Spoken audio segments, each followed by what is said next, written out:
Spleemp. Spleemp is the sound that this stream starts with, because what is a stream without a spleemp? If you ask me, a spleempless stream is no stream at all. Where is the audio? I think we're running. I need to get one of those entry slates. I will be doing that at some point soon, especially since I'm actually getting relatively good with my synth. So, once it shows me that it fucking is receiving data, we can get this stream going. But right now it's just showing me this black square. Yeah, there we go. Here we go. I think we're good. Here we go. Alright, yeah. And it says I have an excellent connection, which is contradicted by the fact that it just took that long to fucking start. Okay, so, with all that being said, let me get some words from word sayers. Say words from word sayers. Eggplant. Eggplant, okay. Eggplant. Cool. We got one. With that being said, the general vibe of this is going to be more discussions on paleo bullshit, and I was gonna start the bullshit with telling Bread what the plank was before we got started, what the planks were so far, and bring Rose back up to speed, but that didn't end up happening, so we're gonna be doing that live. Fucking thing sucks. Live. Yeah, right? Yeah, so with all that being said, introduce thyselves. We'll start with Reinhold, Bread, Hody, Rose, and then I'll say some words. All right. My name's Reinhold. Been with the Libertarian movement and party for 30 years, and you can find me anywhere.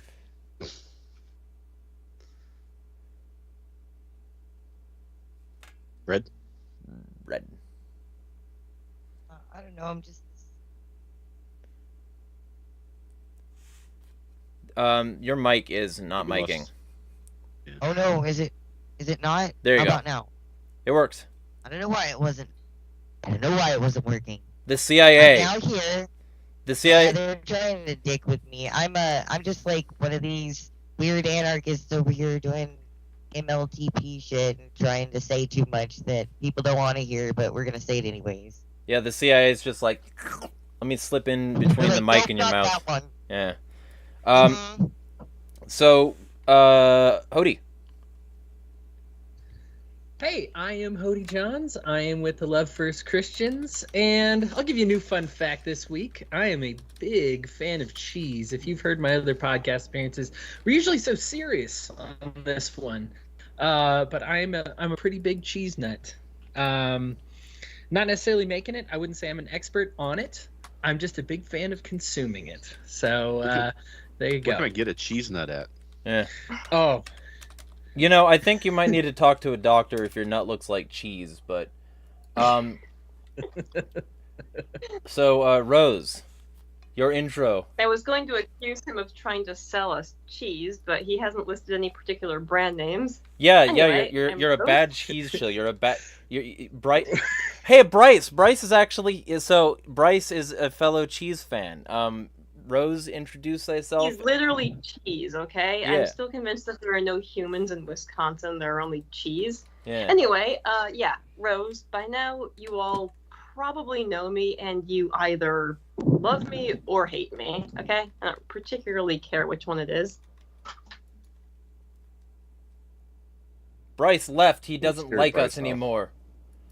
I scared him away by by being onto his secret that he's just cheese. Yeah, he's like, They're on to me. Gotta go. fucking the anti-cheese I guess I American. outed him. The anti-cheese American conspiracy complex. Bryce. Hey, I'm finally. Yes, and you're also frozen in place. did I miss? Somebody froze your cheese. Sucks. Hello, Bryce. Okay, well, we will Bryce intro shortly. Once words. So All right. Words. Words. There we go. Bryce, intro. Okay, well, I'm Bright, Congressional District 3 rep in Wisconsin. Member of the Mises Caucus. That probably instantly makes me enemy number one, but it is what it is. And yeah, that about sums it up for now. It's fine. I'm enemy number 2 by extension then. So, yeah. So, and just to be clear, anybody like who wants to come on this show can hit me up, because the thing is, I call out corruption where I see it, and like I have people on to describe their side, who give me enough information that like I think there might be a side worth exploring.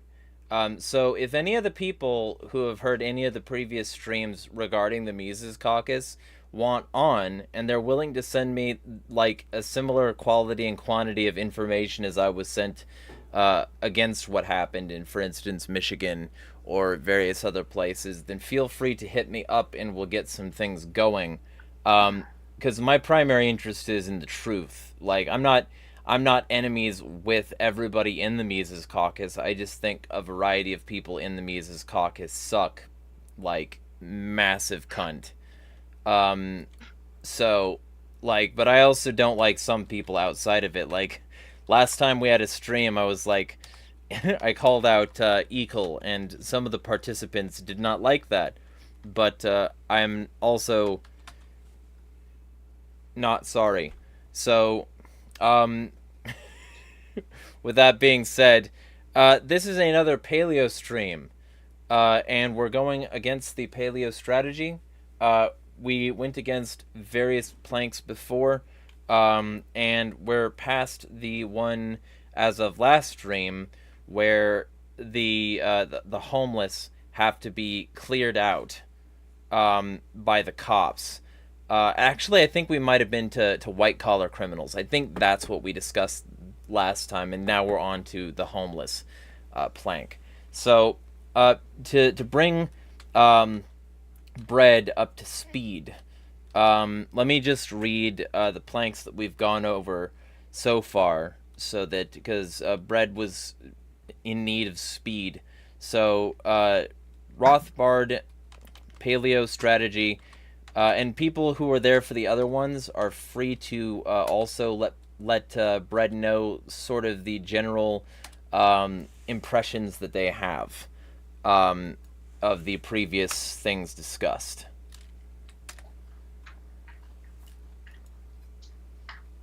Or not.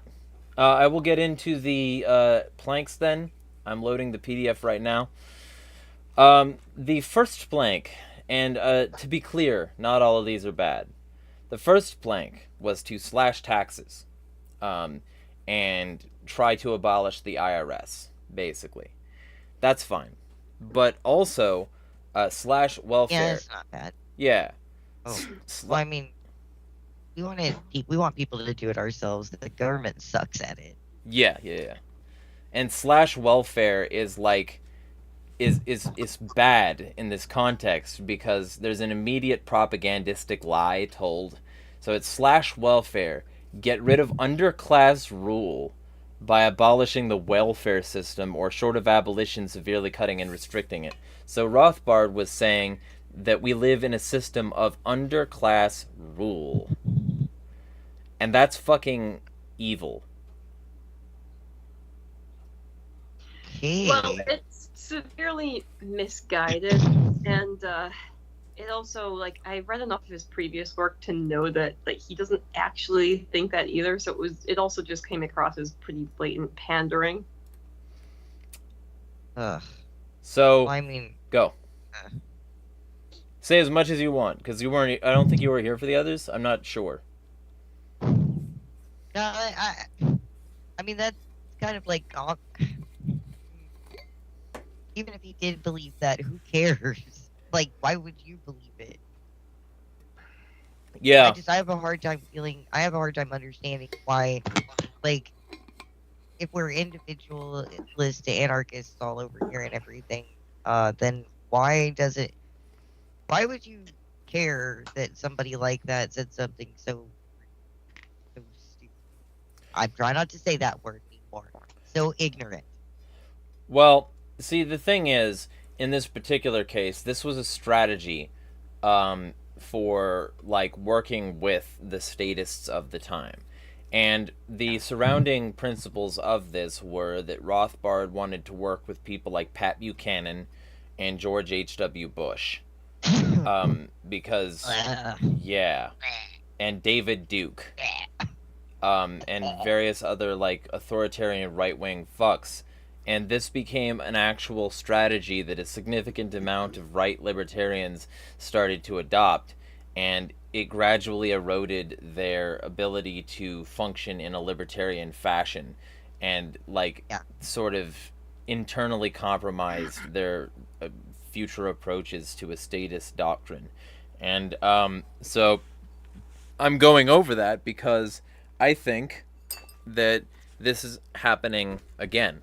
I think that they're doing this again, but now it's with Trump and like, you know, the right wing sort of Mises take over, the right wing sort of like pushes even the furthest left wing libertarian party members are a lot of the time compromised by Koch funding and shit.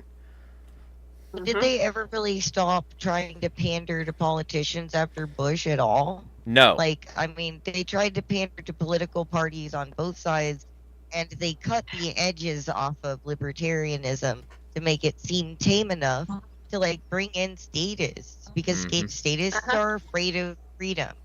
And the only way to, like, you know, make a compromise with the statist is to compromise with someone who only knows violence. Right. Yeah, no. The party was derailed a long time ago when entities such as the Koch Foundation started getting involved and it's definitely worse now than it has been for a little while. Very like toned down, neutered version of libertarianism that didn't actually pose a threat to the status quo, because of course they don't really want to, you know, abolish the state. Yeah, and because they benefit from it. So they started pushing the idea that we're fiscally conservative and socially liberal. Aren't we so cool and radical? No, that's complete bullshit. So, I mean, the Mises Caucus takeover in theory was supposed to restore the party back to its original radical roots as, you know, hardline anti-statists, anti-imperialists. But, well, yeah, somewhere along the way, I think certain things have gone wrong. And I've also seen this situation play out so many times with trying to align ourselves with conservatives or right-wing statists, because they'll pay lip service to being things like, you know, pro-free market, pro-individual liberties. That tends to go out the window as soon as they don't like something. It's always been pro-freedom so long as it's the freedom I believe in. If it's freedom outside of my moral tiny little fucking needle hole. Freedom to do what I personally approve of. So yeah, libertarians love to say that whole, like, rules for me but not for thee thing, like it's some sort of taunt, but they do it too. Yeah, and just not to the be good ones, not the good. Just to be fair, though, like Dennis posted a screenshot of an LPNH tweet. Just to be fair, like and balanced and CMTR, the tweet was paid for. So somebody paid them $25, like, and they were saying that if you pay us $25, we will say anything you want us to. So somebody paid them $25, and they tweeted that out. That we endorse Donald J. Trump for president. So the two things it's good to know that's how much their soul costs. Was $25. Yeah. So they're really, really, like, I don't even want to call them whores, because whores like have a sense of self-worth. Yes, and see that's that's what I was gonna say. They're either, you know, they do endorse Donald J. Trump for president, to be clear. Either way, whether they do. And then the second part is either they do, which they do, to be clear, or they're only whores.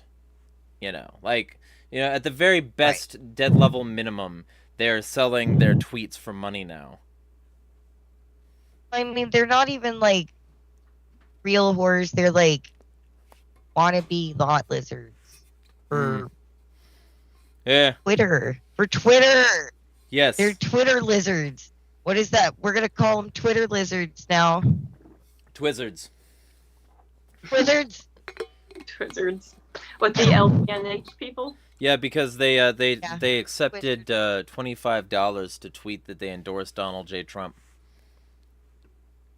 That's so I messed mean- up. Like, why would you pay me to say that? You could not pay me to say that. I would take your money and then walk off because you tried to pay me to say that. Yeah, like I would. Don't try to pay me to say ridiculous shit. I'll take your money and leave. and like I mean, I understand needing money, but yeah. and like Dude, This would okay, take more look, than you can $25 spend to an make a guy endorse afternoon. Trump. You can spend an afternoon staging and make $25, and then you wouldn't have to sell yourself like that. You just wouldn't have to sell your mouth. That's so awful. I feel like you could sell feet For pics 10 for more than that Bitcoin, before for you 10 sell Bitcoin, I tweet For that. God's saying sake, you- we have like, like you whole didn't websites for stuff like that, Oh man, Fiverr is a thing. Fiverr is a thing. Go make some fucking greeting cards. What is wrong with you? Right, Exactly. for 10 Bitcoin, I'd say it. 10 Bitcoin, 10 whole Bitcoins. Oh fuck yeah! In a whole 10 whole Bitcoins? Okay, 10 10 all right. whole Bitcoins. You could Bitcoin. say basically anything. Okay, all right. Yeah, I might say it for 10 whole Bitcoins too, because that's a lot of mutual aid. That is a lot Yeah. of mutual aid. Yeah, tell me what to say, and I'll say whatever the fuck you want. For it. And I'm trying to find something right now, but like there was a discussion Oh, and keep in one of the places that I'm in about like this and whether or not it violates bylaws, because it might even though it's not even though it's not directly allegedly their beliefs, it might literally violate bylaws. The fact that they were willing to say this, even if it was for a donation purposes. Yeah, because you can't That's it. directly endorse. Another... Oh, yeah, that's right. I just I wondered if they would take $25 to endorse Chase. Well, Yeah. well, you're Let's free. They find take it. 25. You're free to give it a they shot. said $25. They will say whatever you want. Give them $25 and tell them to endorse Chase Oliver. There's like 6 of us here. We could each throw in like less than $5. Mhm. So yeah, just to be fair, because I did want, I do want the facts, but like the fact is that it doesn't actually make it better that they accepted money for it, and also No, it doesn't. and also they like Worse. they do endorse Donald J. Trump even if they say they don't endorse Donald J. Trump. So either way, Oh, they're yeah. yeah. It's So like going, hey, Steve Bannon, I'll give you $100 to endorse Trump, and he's going to go, okay. yeah. Well, I mean, it's He's not gonna like do they anyway. were paid $25 to say I endorse Donald Trump. They were paid $25 to say the quiet part out loud. Mm-hmm. Yeah, give them $25, see if they'll support trans rights. We'll see Yeah. how that happens. That's They'll not go, gonna work. You know, They that will I not. can't do that. We can't do that. It's against our morals. I'm like, so I guess Trump is not against your morals, because that's what's going to happen. That's I wanna see it's if so I predictable. want to see if they get That's affiliated. Uh, They won't. Give them $25 to endorse the Transhumanist Party. God, shut up, transhumanist party. Can't get them plans. to endorse L. Ron Hubbard or something weird. No, Bryce has been compromised for weeks now. What? Oh no. Yeah, he's working for the Shit. transhumanist party. Yeah, I can't find the actual tweet, but It's gonna ghost in the machine all of us. We're gonna have Did to they delete it fire. after they posted or something? no, I can't find the tweet in the discussion. Well, That that's a tweet really is still great up. troll if they Yeah. deleted it. Like, they posted it, left it up for like 30 seconds or so, then deleted it and said, okay, there was nothing in our agreement that said we had to keep the tweet up, just that we had to tweet it. Yeah, well, that It's isn't actually what happened. But it's still there. I could probably find it. But no, I was talking about the discussion about which bylaws it might violate, and I can't find that right now for some fucking reason, and I hate that. Does Right. it violate LPNH's bylaws, or does it violate the LNC bylaws? LNC. LNC. So Sure, I LNC's bylaws. I found it. I don't trust their bylaws, their localized bylaws, to be reasonable or decent based off of what I've seen from them. So, one moment. Fucking. not that I'm super fond of bylaws, because a lot of times I feel like they're like in my way. So I was looking. I don't like Well, that. Lots of people feel that Brad, way. what's going on in Wisconsin right now, Brad, is exactly why bylaws are fucking important. So Yes. Yeah, I tons of mean- people feel like bylaws are in their way, and they're like, they're the reason I can't do what I want with this party. I could run it so much better without these other idiots who are doing it wrong. Myself included, I'm like, I bet I could run this better than anyone else. Could I really? Probably not, but, So it wasn't in the Not the server I was thinking of. I mixed two discussions, like one about certain MI situations and one about this. This was in my Discord, and it was somebody saying, I'm not sure how much this violates bylaws, but I kind of hope it's enough to bring it down the entire state affiliate. I would agree. It'd be interesting if they're fucking shit posting, lost them their entire fucking party. That would be great. I think that would be hilarious. Because it'd be exactly the fitting end to them. Because, their that'd shit... be even wor- Go? that'd be even more of a shit show than what's going on in fucking Michigan. It would be funny if that's ultimately what did it, though. Not them constantly tweeting, racist shit that drives people away from libertarianism. The point that I frequently wonder if they're feds trying to turn people away from libertarianism in the state that has the Free State Project. If they were... There's some bad blood between the Free State Project and LPNH right now. Yes. In theory, yeah. It's, convinced that the LP can write itself at this point. I'm still sitting here in the yet to be determined if any of this even fucking matter section. Mhm. Yeah. Because if things don't start looking up real fucking fast, real fucking hard, I don't think it's gonna matter. well, the general vibe that I want to convey is, I think that, the reason I'm doing this thing to begin with about paleo strategy is I think they're doing the same thing again.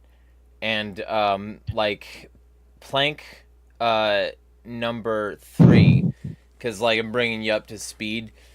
Plank number 3 is abolish racial or group privileges, abolish affirmative action, set aside racial quotas, etc., and point out that the root of such quotas is the entire civil rights structure, which tramples on the property rights of every American. So if civil rights trample on your property rights, then it's because you're a piece of shit with your property. So, and you're probably enforcing a statist property norm that was baked in with racism. That means that you would endorse private property violations if they happened to somebody who was in a different race that you deem to be inferior, should be controlled. I want to own a person, that sort of thing. So to me, Well, it's already provable. Yeah. It's already provable by the fact that they're for closed immigration. Yes. Or for immigration policies. And Because that's a violation of everybody's private property rights, of the concept of private property completely. Mhm. Exactly. And it inherently fucks off a significant amount of property in the Constitution free zone, and it fucking stole a lot of it to begin with fucking eminent domain and shit. So it's you stole property so that you can maintain checkpoints so that you can steal more property, and you did that so that you can put a barrier up or have immigration controls to a country where people wouldn't even be migrating to if you didn't fuck up those people's property in their country. And so it's like, it's the whole thing is just, it's a band-aid on a statist bullet wound, and like fucking manifestly evil. But like, these people don't care about actually solving the fucking problems. They just want to seem like they're the fucking good guys while they encourage elements of the status quo and maintain the exact systems that's creating this migrant flood. Fucking treating it like an amorphous water blob rather than individual people with individual thoughts and actions.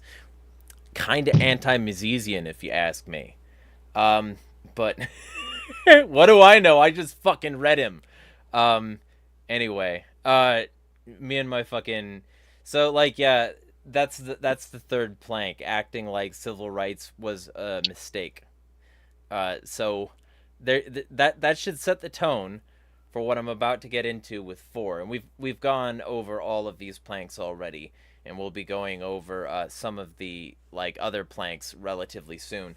And it's a shame that Bigfoot isn't here right now, because Bigfoot is a big fan of homeless advocacy, but whatever.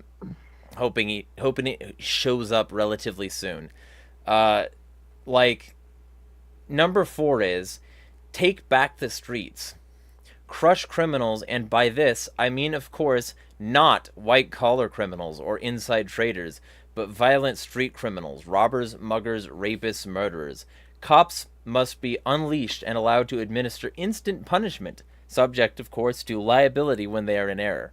Now, that second part is, kind of alright, but at the same time, the other part of that is, when you end up with this mentality where the common street criminal is the real problem and not the white-collar criminal, the white-collar crime is where the majority of the actual property gets fucked. And the fact that it gets fucked by such a few amount of people, or the fact that it gets fucked in a way that is easier to hide and sort of disperse into the economy at large, so people care about it less than getting mugged, that doesn't mean that it's not still there. It doesn't mean that we all don't still feel the cost of white-collar crime, and it also doesn't mean that it's not worse. And a lot of the times it is. So it's like, for me, for my money, I think white-collar crime is like at least as bad as not white-collar crime, blue-collar crime or whatever, and the effects of it are fucking worse. And they allow the politicians to get away with whatever corruption they want, because that's how you get away with that corruption. You engage in white-collar crime. So it's just fucking, it's an embarrassment to libertarian movements that this is, like, attached to it at all. And, like, the last time we had one of these streams, I went into detail because there was some discrepancy and some, like, discussion that needed to be had based on, like, what does qualify as white-collar crime. And I listed a bunch of stuff from the wiki, and I'm pretty convinced that people were, like, after they heard it, even the ones that were sort of on the fence were like, yeah, fuck white-collar crime, and he shouldn't have been like that about it. So that's what that was. Like, basically, the real problem? It's them poors stealing from CVS. Fucking... It's an asinine bullshit fucking thing. You're free to say whatever you want about that, anyone, but we will move forward if not. Right. I don't remember exactly what I said. I remember, just for the sake of argument, taking the devil's advocate position on why that might have sounded appealing to the people they were trying to recruit. But yeah, I mean, I'm not a huge fan of any of this strategy. So I'm trying to look at it from the perspective of someone who's trying to recruit people to the movement, and why that may have seemed like an appealing thing. Well, it was an appealing thing because they were fascists, and that was the way to dog whistle a fascist. Well, okay, I wouldn't say that they're all fascists. It's more of a people they were trying. You know how you're paying tons of money for these police officers that are supposed to serve and protect you? Well, wouldn't it be awesome if they actually served and protected you? Like, I don't think you have to be a fascist to think that sounds appealing. No, but I'm just what I'm also saying not is, naive enough to think that that's ever going to be the case, because of course they're not going to protect the common person. They exist to uphold the status quo and serve as the state's armed enforcers. So I'm saying like, is I understand why it's a stupid idea. I also don't think you have to be a fascist to think that it sounds good in theory. what I'm saying is you're misconstruing. I'm not saying that what he said isn't appealing to people who aren't fascists. I'm saying that they were literally appealing to fascists. Mm-hmm. And that's why they say these things. Pat Buchanan was a fascist. They were appealing to Pat Buchanan. Paleo-con. I haven't really read enough. That's Pat what a Buchanan paleo is. You can't be. I mean, that's literally what a paleo-con is, though. It's a right-wing populist with nationalism bent, looking for a historic golden age to return to society, seeing outliers and immigrants and people of other colors as being part of the culture, taking away from the culture of America. Mm-hmm. Those are fascist views.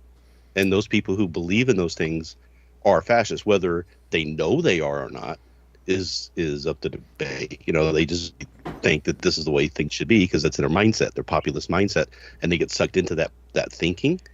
But that combination of everything together is literally fascism. And obviously David Duke. Yeah.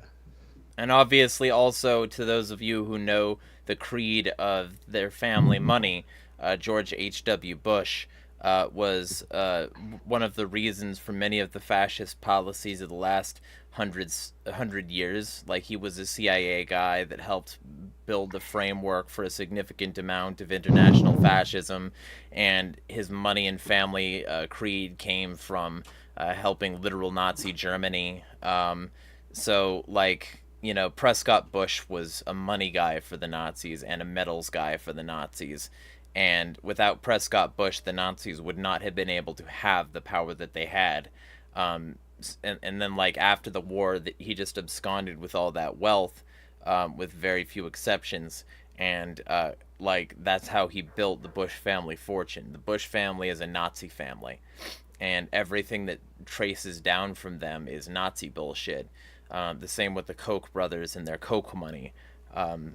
Like, you know, and so when it comes down to it, like, the general vibe is you appeal to the right-wing authoritarians because that's how you got your money and it's how you can maintain your possession of it. It's the newsletters that Lou wrote. No argument on the Bushes or the Kochs from me. Yeah.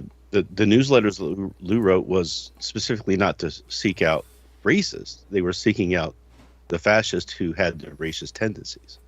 Right? Yeah. That's what he was trying to do. Yeah. So, then we can, like, so we're all in agreement. White-collar criminals are also bad. And if you do unleash the cops, perhaps the prime people you should do that with are the people who are doing the most damage, and that's white-collar criminals. But you shouldn't unleash the cops either way. Real quick. Yeah, right. Real quick, though. I mean, what I wanted to say, too, is an example of some white-collar crime is you've got pharmaceutical companies who are in collusion with each other and setting prices and things like that. They're causing drug prices to be too high. So you've got poor people who are desperately just wanting to survive, and they can't get access to their drugs they need. So they start knocking over CVS stores in order to get those drugs. Whose fault is it ultimately at the heart of that crime? Is it right? You know, I don't think you're going to have to find look at it that way. Disagreement there. I think, the idea. I think these, like, trying to actually push back against these problems can quickly leave you feeling powerless. So again, I think people are likely to hear, well, okay, but what if we could at least get rid of those people who are, like, robbing you or robbing your local stores and causing them to close, which is making your life more inconvenient. Like, I guess, again, I think it's just a matter of it seeming appealing when you know for a fact that you're not going to be able to stop white-collar crime. If we could lower poverty, we'd be lowering the necessity for most forms of crime. Like, almost most forms. But that requires a level of nuance that most people just don't seem to have. Well, you can look at the crime rates now and compare them to the poverty rate crime, and you can see the lines just match right up. And the productivity we don't gap. have that. Oh yeah. When it's not because poor people are bad, it's because poor people are desperate. And it's like, And go ahead. I want to back up just Rose, because I get what you're saying a little bit here, Rose, because I think it's infuriating. I mean, right now we have rape kits that take forever to process. By the time they're done processing them, you're past your statute of limitations. It's infuriating. And I think similarly, I want to be clear that while you should not let someone else have control of your morality. So if you're in a bad situation, I get that. Don't harm somebody else. Don't take their stuff. So like, I agree with the assessment of everybody here, but I understand how it's infuriating to see like this guy broke into a store and we're gonna let him go with a warning this time. And you're like, well, I didn't get let off a warning. I have to pay my insurance company. My premiums went up. I have to pay for all this. If you steal from CVS enough, I mean, we've seen the prices at your you know what I mean, at these places going skyrocketing. And part of it due to the fact that they're getting thefted from in some of these areas. And sometimes they just shut down and close them and therefore deprive the entire community of it. And it's frustrating to see those things and then watch them go after all these other, what we would call white collar crimes. And while I completely agree with this chat, white collar crimes hurt way more than all these other crimes. There are a few white collar crimes that the cops do go after that you're just kind of like, really? You did that over rape kits? So I get what Rose is saying here. And I think what she's saying is she agrees with you guys. I agree with you guys. But I also see the appeal to somebody who is not necessarily an outright fascist. You know what I mean? Right.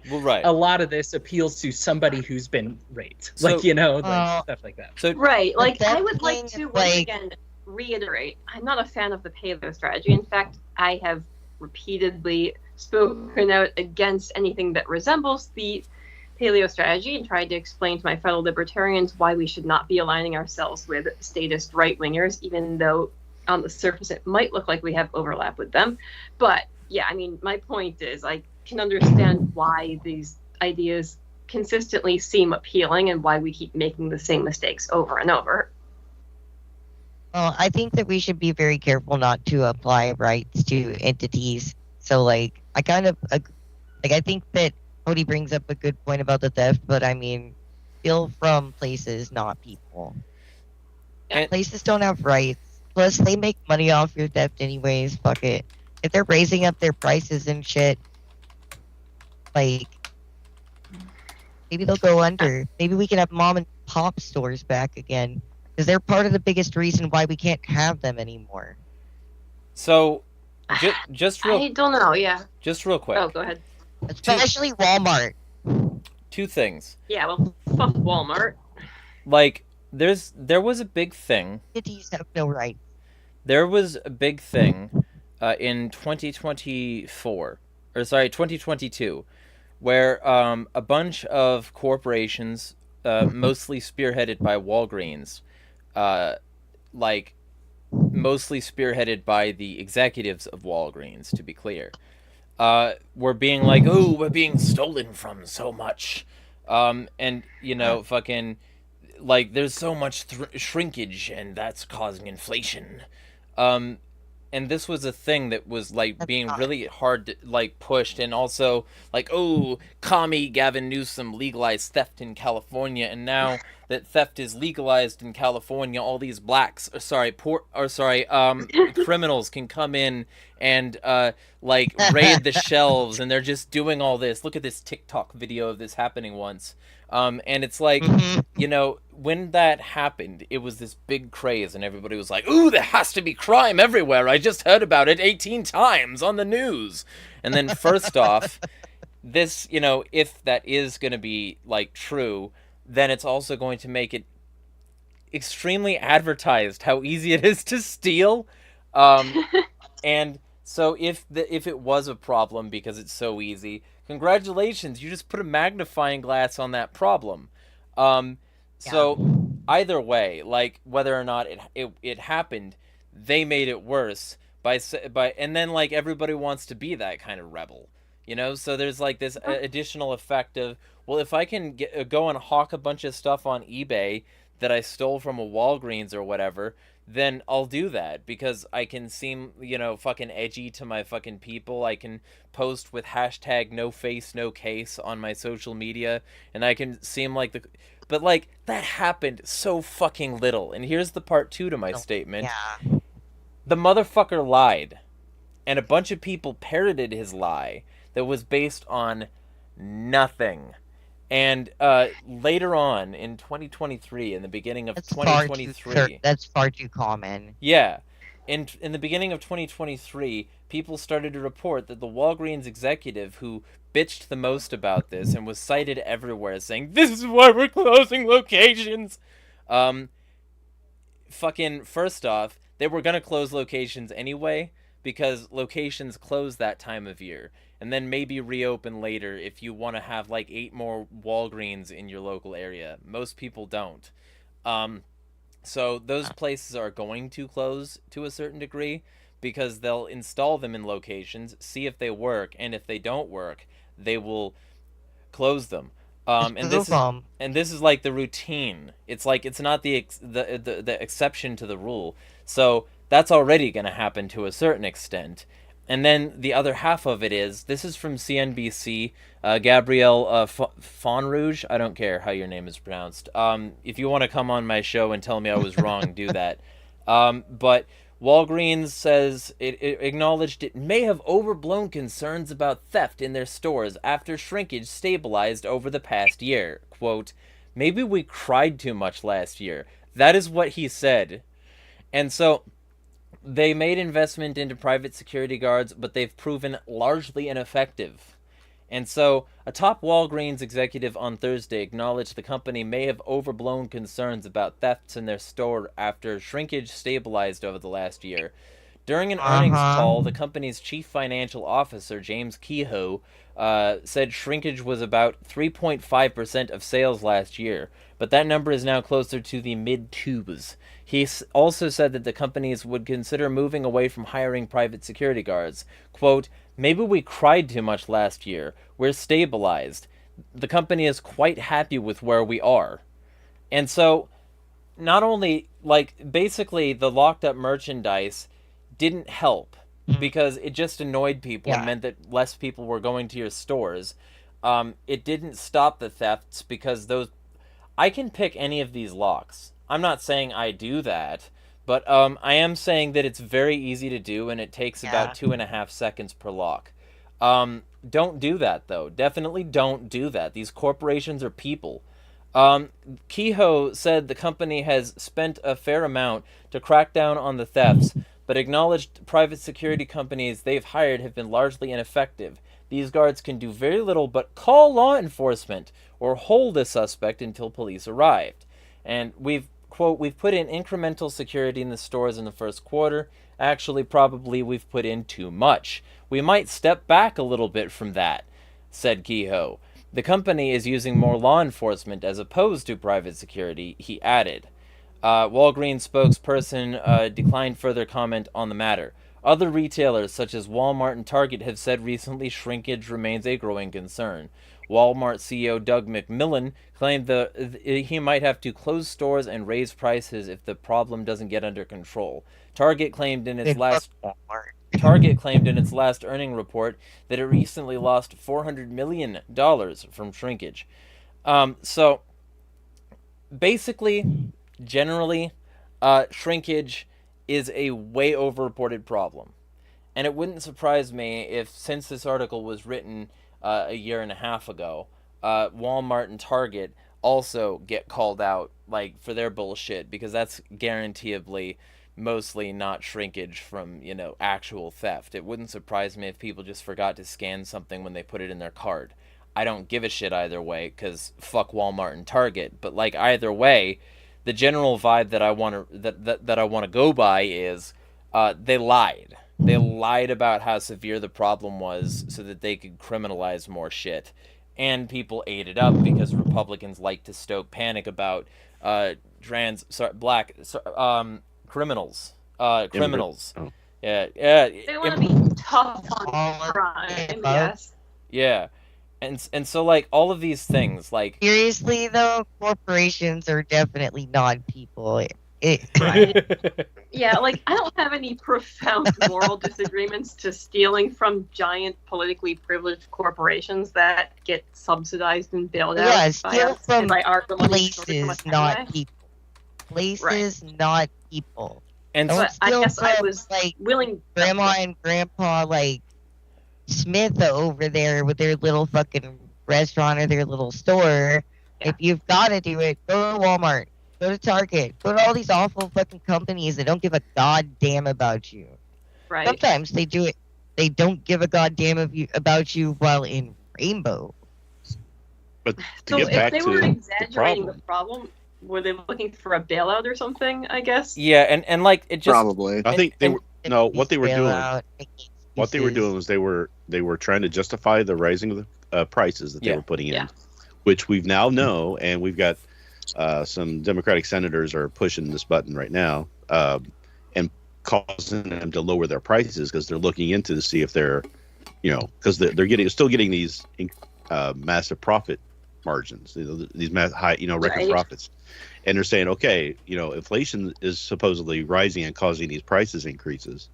But you're making a ton more money than you were before. Mm-hmm. Maybe you're just overcharging than what you should be. And now those companies are announcing that they're going to start dropping prices again. Yeah, and then because it's like, well, what happened? And then like the other half of it, 2022 was some of the most restrictive COVID bullshit. And there was still that pandemic that was keeping a lot of people indoors. And there was still, and I could keep listing. Everybody knows. Go listen to a right-wing jack off about it for 3 hours. But the general thing is that, like, that was already fucking people's wallets. That was and then, like, the inflation of Trump's 8 trillion, and then, like, Biden's yet more trillions, all this shit that actually jacked up prices, and the fact that they somehow always had money for people like Boeing, Lockheed Martin, Northrop Grumman, Raytheon, BAE Systems, and all these places that, aren't helping poor people but killing them overseas. There's always money to bomb homes but never to build them. It's funny how that works. But the general vibe that, like, I want to confer is that, like, when we're talking about, like, the amount of money that people lose, and the general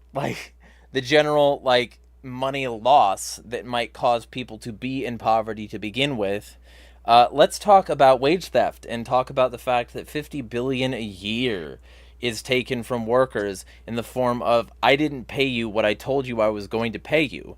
And maybe if these corporations were better to their workers, they wouldn't get the occasional maybe couple $100 million because they didn't steal $50 billion a year. So it's like, it's such bullshit. It's bitch shit. I don't care about their fucking shrinkage. It doesn't matter to me. They can jack off into a pillow like the fucking, like, weird fuck they are. But to get back to the plank that we were talking about, this fear of theft, the stealing, the criminals on the streets, that's always been a propaganda piece for the far right, right? Exactly. That's always been the populists. You look at Trump right now, he's going into Wisconsin, he's going into Pennsylvania and saying the places are horrible here, the theft is horrible here, the crime is horrible here. Yeah, and it's like, not. Is you go it? Look at the crime statistics, it's like, no, it's in not. In Wisconsin, but, hey Bryce, how bad is the people, crime over there in cheese country? Yeah, if you feed the fear, that's what non-existent outside of like Milwaukee, and even Milwaukee, it's very, very little. Yeah. It's feeding fear for propaganda purposes. Here in New York, like, I frequently, on my way to and from my car, because I have to walk several blocks to the building I work in, to and from the parking lot where I park, like, I frequently have more than one person approach me with the, hey, do you have the time, or hey, do you have directions ploy to try to mug me? So it's definitely a thing. So again, yeah, this is just politicians trying to pander to your average working class citizen by saying, they're gonna address one of these obvious problems without addressing the underlying causes that most people don't even really seem to understand or even consider. And the bad part about it is the counter is to say, hey, things aren't really as bad as you think they are, or you've been told they are, and then you look like you're just a person who's out of touch, or you're privileged, or you don't have to deal with that because you're, you've got money and you don't have to worry. It's like it's such an easy propaganda tactic that populists use all the time, and the left populists use it in their own right. Right. Well, because here the definitely when it comes Democrats do what you just said. They just act like it's not an issue, and then it just makes them look like, oh, clearly you just are highly privileged, and of course you don't deal with being mugged in your gated communities. So yeah, it's really a hard thing to counter. So it's like I said, it's such an easy tactic to use. That's why Trump's been using it for years. It's his, like, one of his main go-tos. Stoke fear. The illegals are going to come and kill you. The illegals are going to come and rape you. They're stealing from you. It's like the scene from V for Vendetta. Make them. We have to make them remember why they need us. Hody, you want to say words? Yeah. I'm fine to let this go. This may merit like a further discussion because I know we haven't even caught up to where our planks are supposed to be. Yeah. Oh, we're basically caught up. We'll be talking about. I will say this: as times get desperate, like Reinhold mentions, the crime rates increase, and it is because that people are desperate right now. There is a lot of desperation right now. This may not be the bulk. I actually was aware of what you were talking about there, Jeremy, with how the CEOs were talking about things are so much worse, and then they realize, oh, maybe they aren't that bad. My point is, yeah, you stealing a pair of diapers probably doesn't make too much of a difference, but remember, when you don't tax a business, right? This is a libertarian thing. You tax their people. Similarly, you don't steal from a business because taxation is theft. You steal from their employees, their customers, their product, and all that. Yes, it is a very small portion that you're responsible for, close to negligible, whatever you want to say. But as soon as we create the culture that it's okay to steal from people, if they work for a corporation, or hunt people down and slash their tires because they drive SUVs, we're harming people as opposed to getting to the root of the problem. And so I'm just, as somebody who's been in restaurant management and stuff, and somebody's been in retail management and seeing these crimes go up and seeing the police not care about them, I'm simply explaining that they do impact some degree of your bottom line. And I'm talking, I was at like a mom and pop kind of steakhouse sort of thing. They do impact your bottom line. They absolutely do hurt people. These costs, you may hate that the CEO, especially for like CVS, right? He's getting a raise while complaining about how he has to close down stores, right? So I understand all that. The bottom line is you're not taking away this guy's gold toilet, no matter how much you want to. You're taking away food from somebody else's table. And that's core. Sure, what you steal is only pennies, but enough people do it, and all of a sudden you're stealing dollars, and then you're increasing people's hours that they're not able to spend with their families. Just don't be a part of the problem. Taxation is theft. Theft is bad. And to bring it back around to this plank, we can all agree that the bulk of the reason these things get expensive are not because of people stealing diapers. Right? Like, they're because of people essentially stealing from your wallets. This white collar crime, this political crime that steals from your money. All that definitely matters more than the person stealing diapers. My only point is, please don't steal diapers. If you really want to feel moral about it, pay for somebody else's diapers. Be somebody that offers up that assistance. That's all my point. And I won't push back anymore. If you guys really truly believe it's okay to steal from corporations, I'll you make your points. But theft is theft. Stealing from people, whether it's a corporation, you're stealing from people, and I just am not a fan. I mean, I do agree. Yeah, ultimately, it's not entirely victimless. Like I said, I don't have a huge objection to stealing from politically privileged mega corporations, but let's not pretend it's entirely victimless, because ultimately it does lead to, say, layoffs of low-level staff without hurting the CEO, like Hody said, and ultimately it does lead to higher prices. So I'm not going to pretend that it's completely victimless. It can. So I'm not going to judge someone for stealing diapers out of desperation from Walmart. I'm also not personally going to do it myself. Well, it can. But here's the other thing, like, there's always going to be ways that they like actually solve this. And the general thing, so if you're talking about these mega corporations, they generally have shrinkage insurance. They've got insurance for these sorts of things that's already baked into the yearly cost.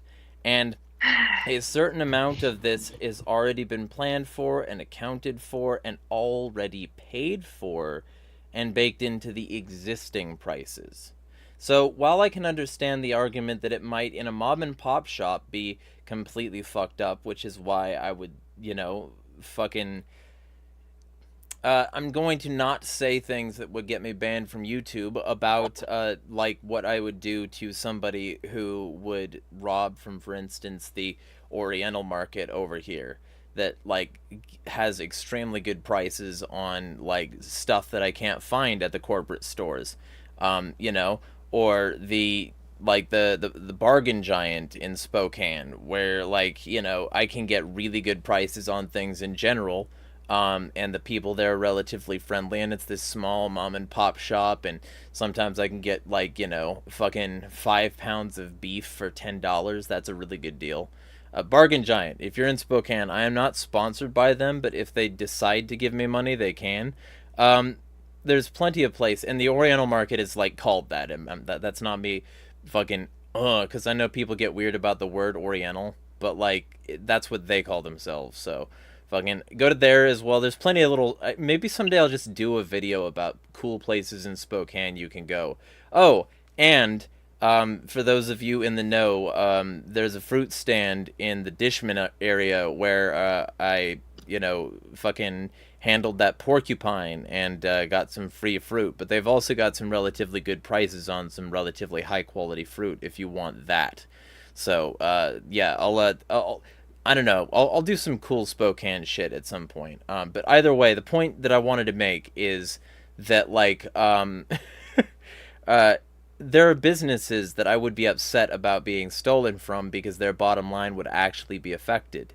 There's businesses that I would be more upset if I saw a smash and grab operation and more potentially active in dealing with that shit.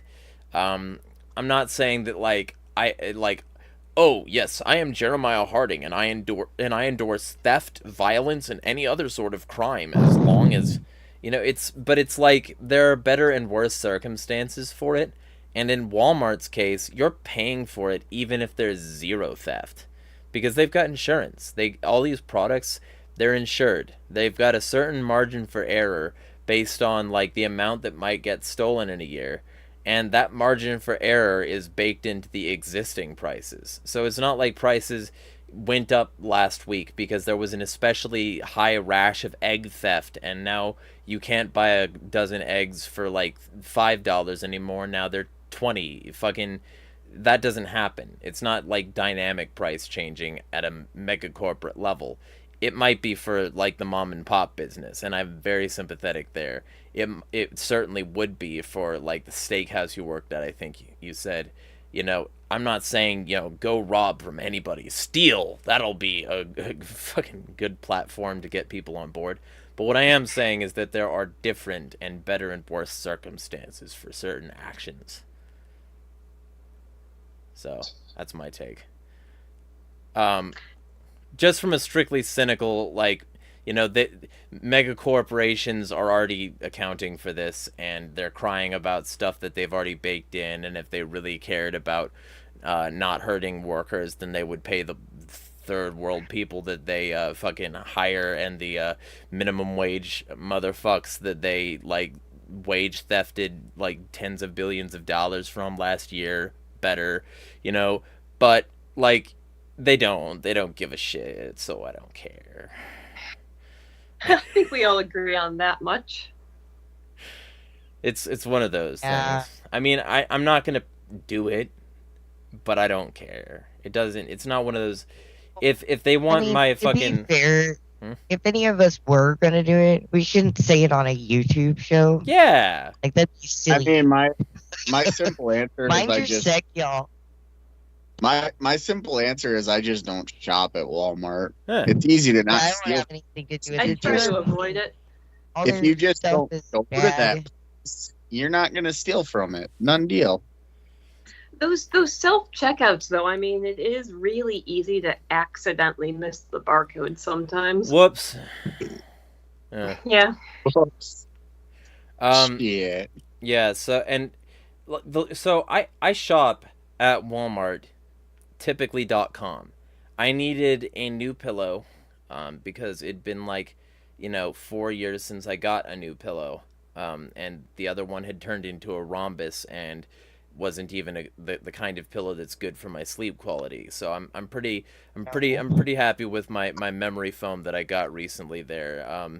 And at the same time as I got that, I also got a bucket of lard, and some melatonin, because Walmart.com has buckets of lard for $6.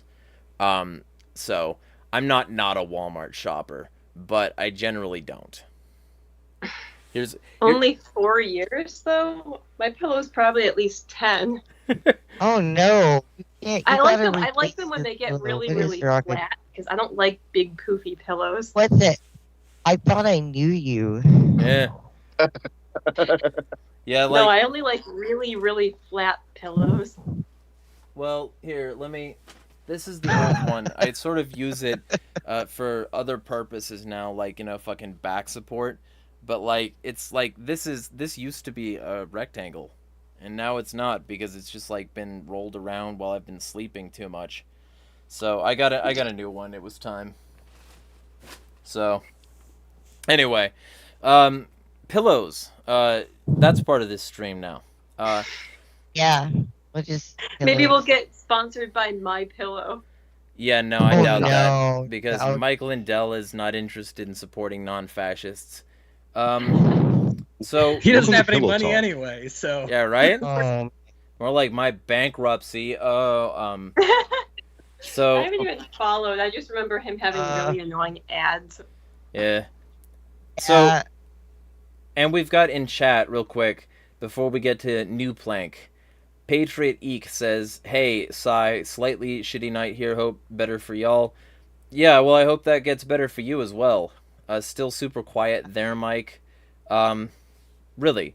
Everybody say some words real quick. Maybe the problem was solved between now and then and now, but I saw them say that, so I jigged with my volume and found that it had been turned down, so I turned it up, and I hope that helped.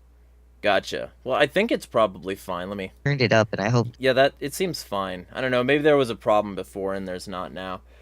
Orthodox Probably Morse. not because I'm on my shitty phone microphone. It's probably fine.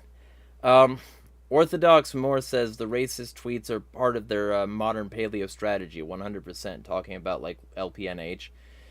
He also says Dave Smith was calling himself a paleo libertarian and was just on the Crucible saying he wanted to breathe life back into the term paleo conservative.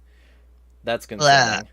Orthodox Moore, the paleo strategy was and is the dumbest strategy in the world. Appeal to the minority to offend the majority, then appeal to Republicans that don't want anarchists in their party. For what? Reasonable. And Gwen Robinson says, "Hi guys." So, hello to Gwen. But with all that being said, the fifth plank in this shit is even worse, because now that we've gotten done dismissing white collar crime, now that we've gotten done complaining about the underclass being really in charge and civil rights and fucking caping for white collar criminals, now we've got the fifth plank here. Take back the streets, get rid of the bums again. Unleash the cops to clear the streets of bums and vagrants. Where will they go? Who cares? Hopefully they will disappear, that is, move from the ranks of the petted and cosseted bum class to the ranks of the productive members of society. Are they just gonna go ahead and add a blue line to the flag? Yep. Might as well. Yeah. They've turned into a bunch of cop-licking, limp dick non-libertarians. Like, I don't know why anybody even takes it seriously anymore.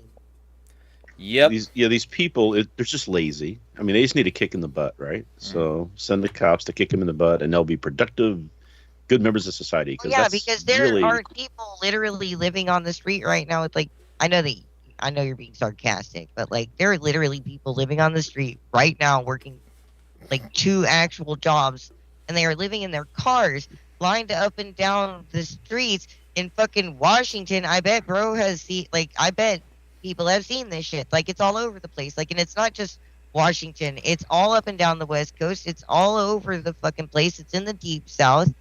People are having to abandon their homes to live in their cars. Like, it's become a really big trend to have to do that. And I love the idea of new nomads. But I want people to choose that. I don't want people to be fleeing poverty to live in a van with their family. Mm-hmm. Down by the river. You know, and they want the rest of, you know, like, they're trying to, the situation in our fucking country, they're supporting statist capitalism because that's what caused this. And they're blaming the people that statist capitalism put on the ground. You know, well, it is definitely victim blaming, and it's not going to do any good because, like, these people, most Americans are not very far away from, like, poverty themselves. So y'all better, like, watch your ass because you're going to be next, because once they get rid of the people underneath you, guess who's on the bottom? Oh, yeah. No, I'm probably like maybe 2 missed paychecks away from not being able to pay for my house. A lot of people are. Very real. This is purely an issue of the monetary system that has kept us in a perpetual state of desperation and debt slavery. So it's victim blaming.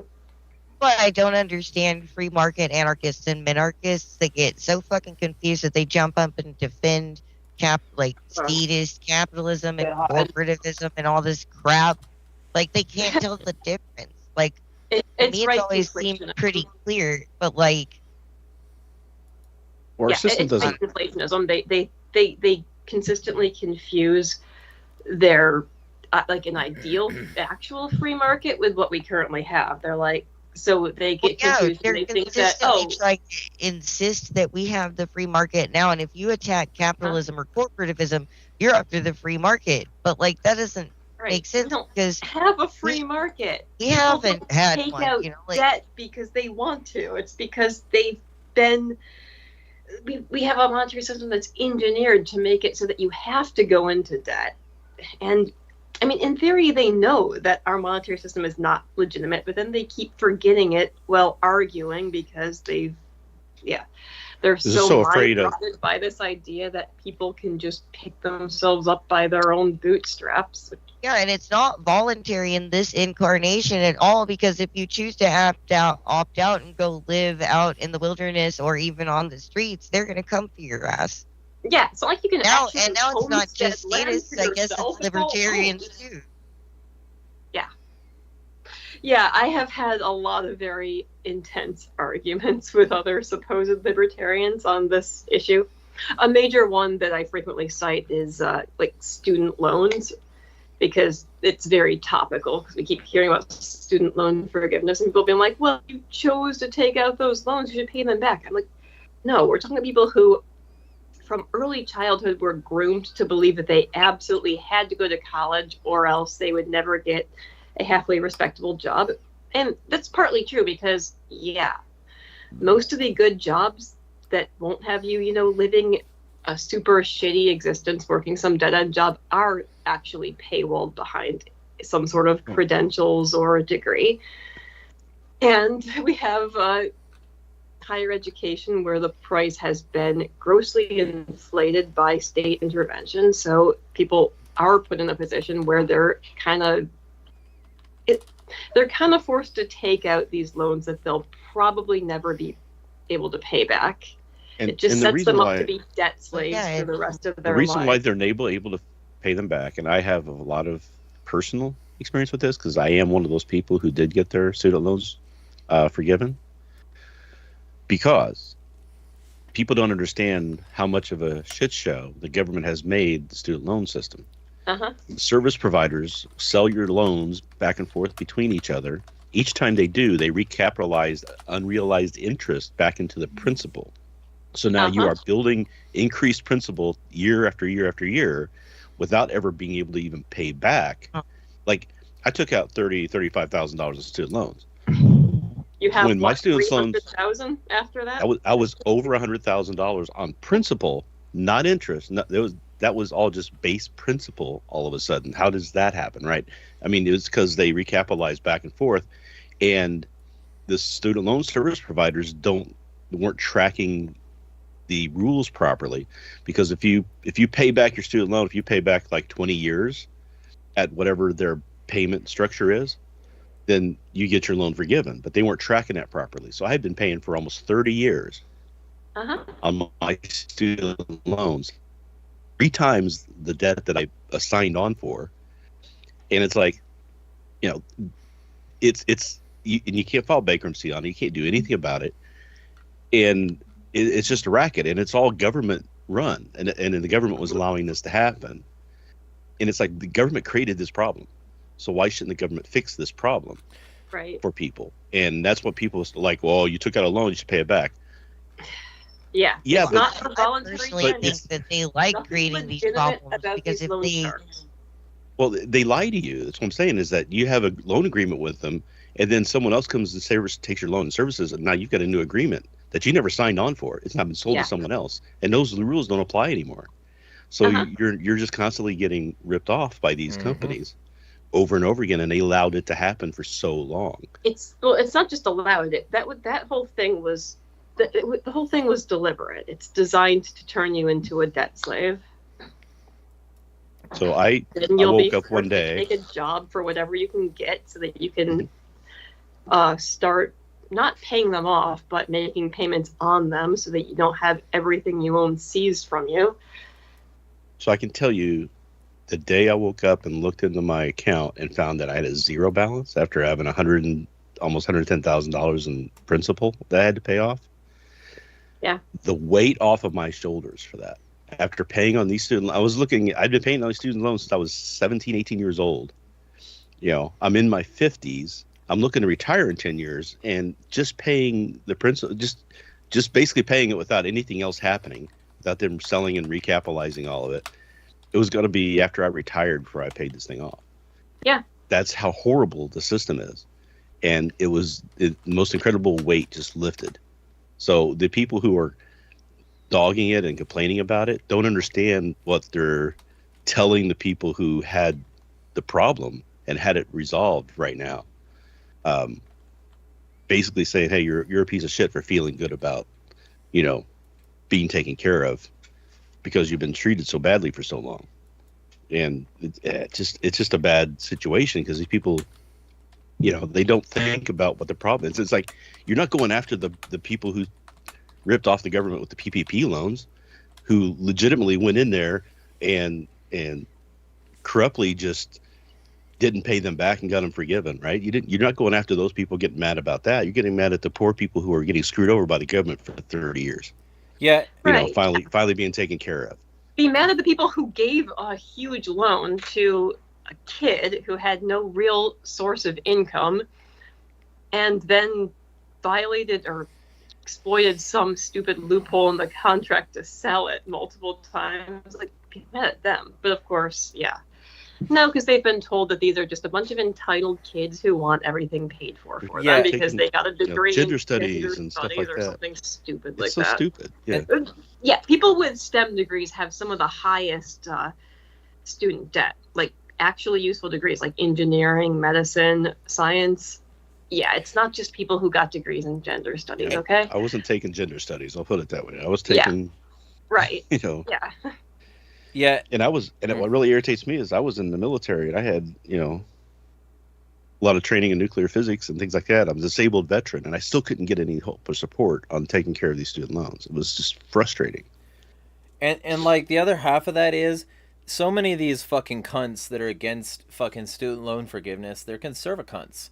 And they're like, I don't like to pay the government, don't increase my taxes. Yeah. And then they're the sort of people who ignore that 92% of these loans are to the government and directly funding the Department of Education.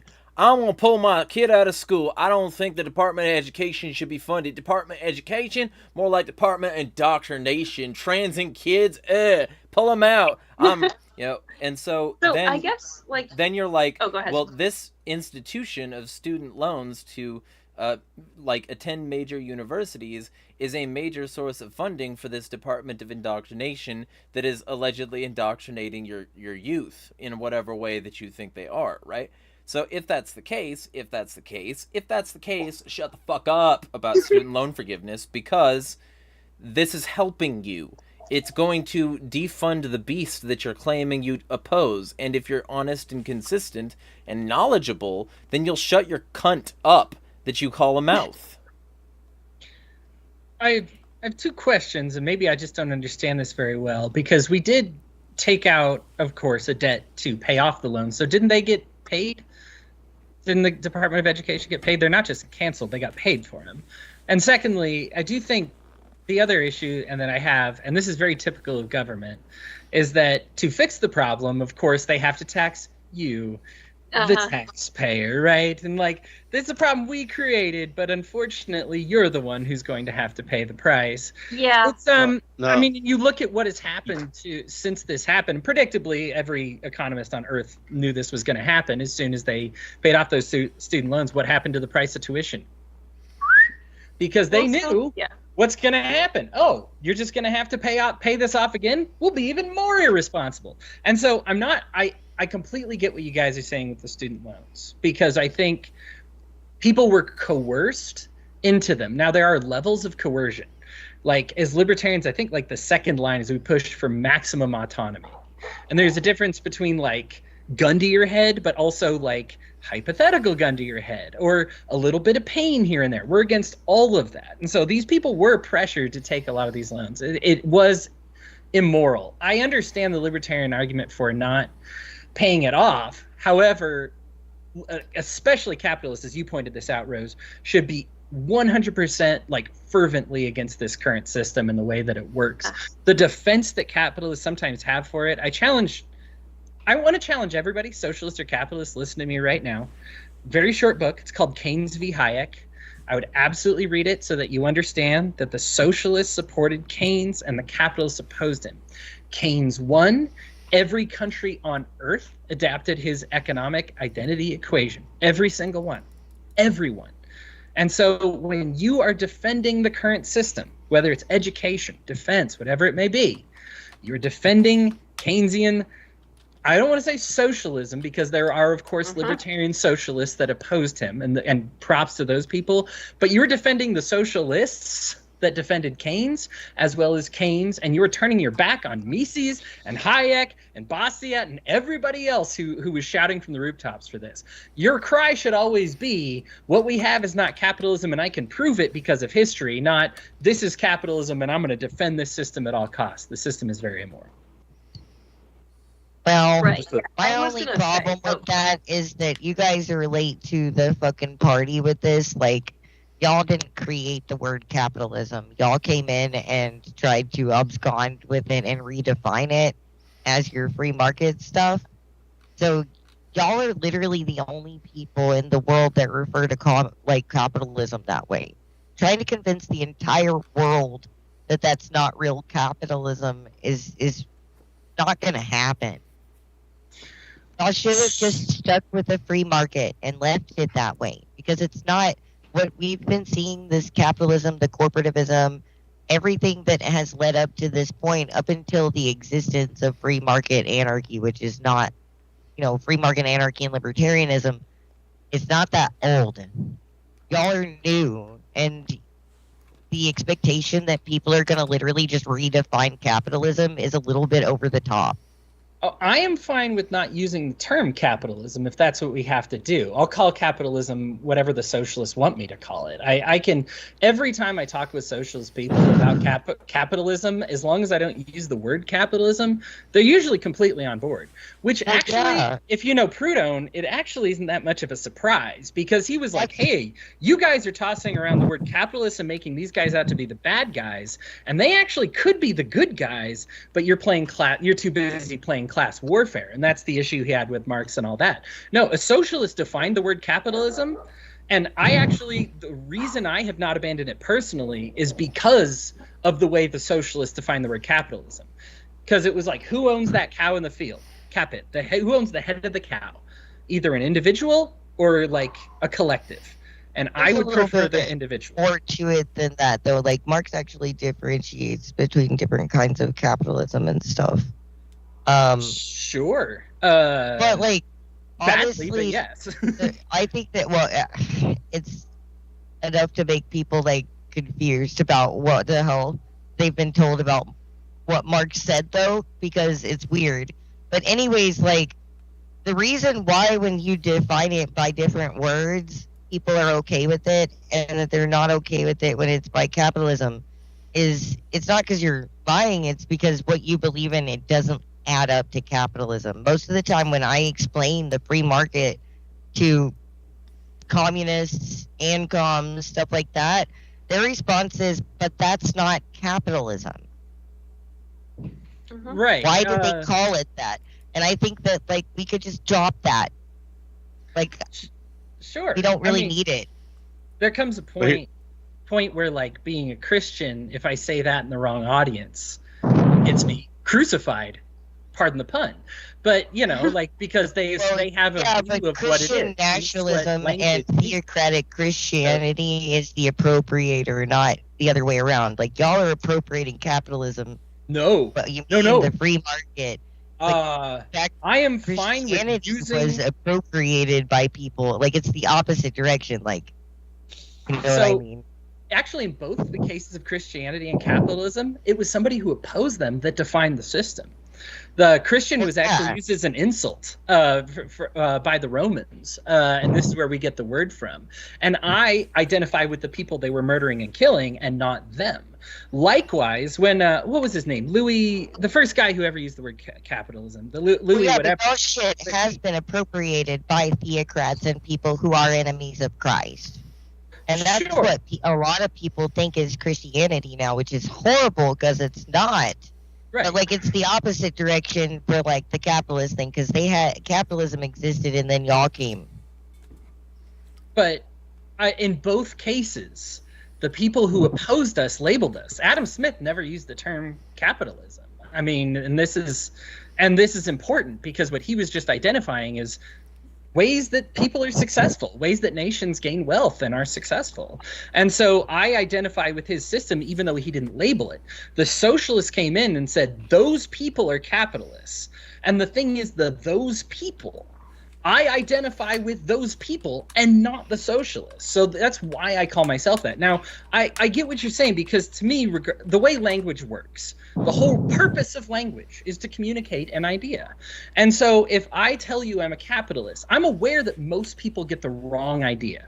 Now, I understand what my point with Hayek, Keynes v. Hayek, is that the capitalists today, the people, the true ANCAPs, like Rose and me, and the people who believe in anarcho-capitalism, fought against Keynes. And so you should not see anarcho-capitalists siding with Keynes today in order to support all this crap. Now, as far as, like, the word usage goes, I don't care. I have Christ in my heart. I will call myself a Jesusist, a Christist, whatever goofball thing is, so that it doesn't communicate the wrong thing. Because if I just put off people by saying the word Christian, well, it's very important to me that people believe in Christ. And so I won't use that word to describe myself, depending on the audience. This is the same with capitalism, to your point, and this is what I'm trying to give you here, Brad, is that I won't call myself a capitalist. I won't use the word.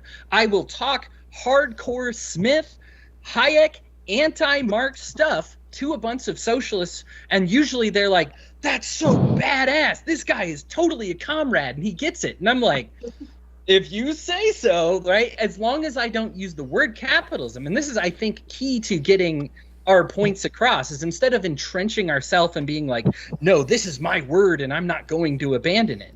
No, I mean, the point of language, like I said, it's to communicate an idea. And if I communicate the wrong idea by saying capitalist to somebody, even if my heart is right, then I won't use the word because it's not doing the job I want it to do.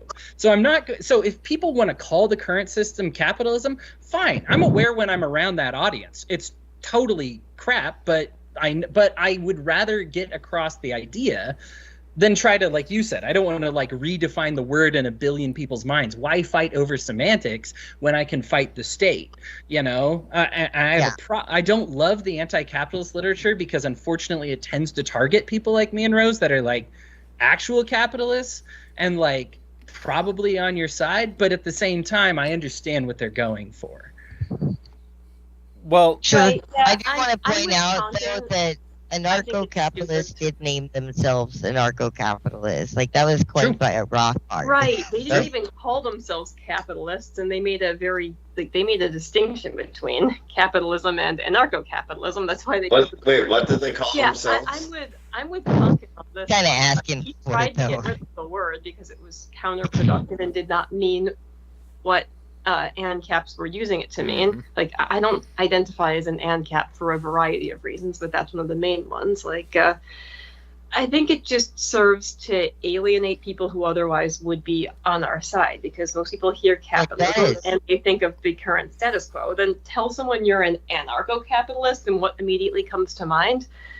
Something that looks very much like child slaves and Mr. less Moneybags. regulations. Still same giant corporations, but now there's even less regulations, and they can dump toxic chemicals into the water supply and make their employees work 16-hour days. And like, you Steal basically $50 billion lost a the year. argument before it's even started. Even you turned them off. Like, if I say I'm a market anarchist or an agorist, they're like, you have an opening there, because they're like, oh, what does that mean? And I can start telling them based things. Mhm. So yeah.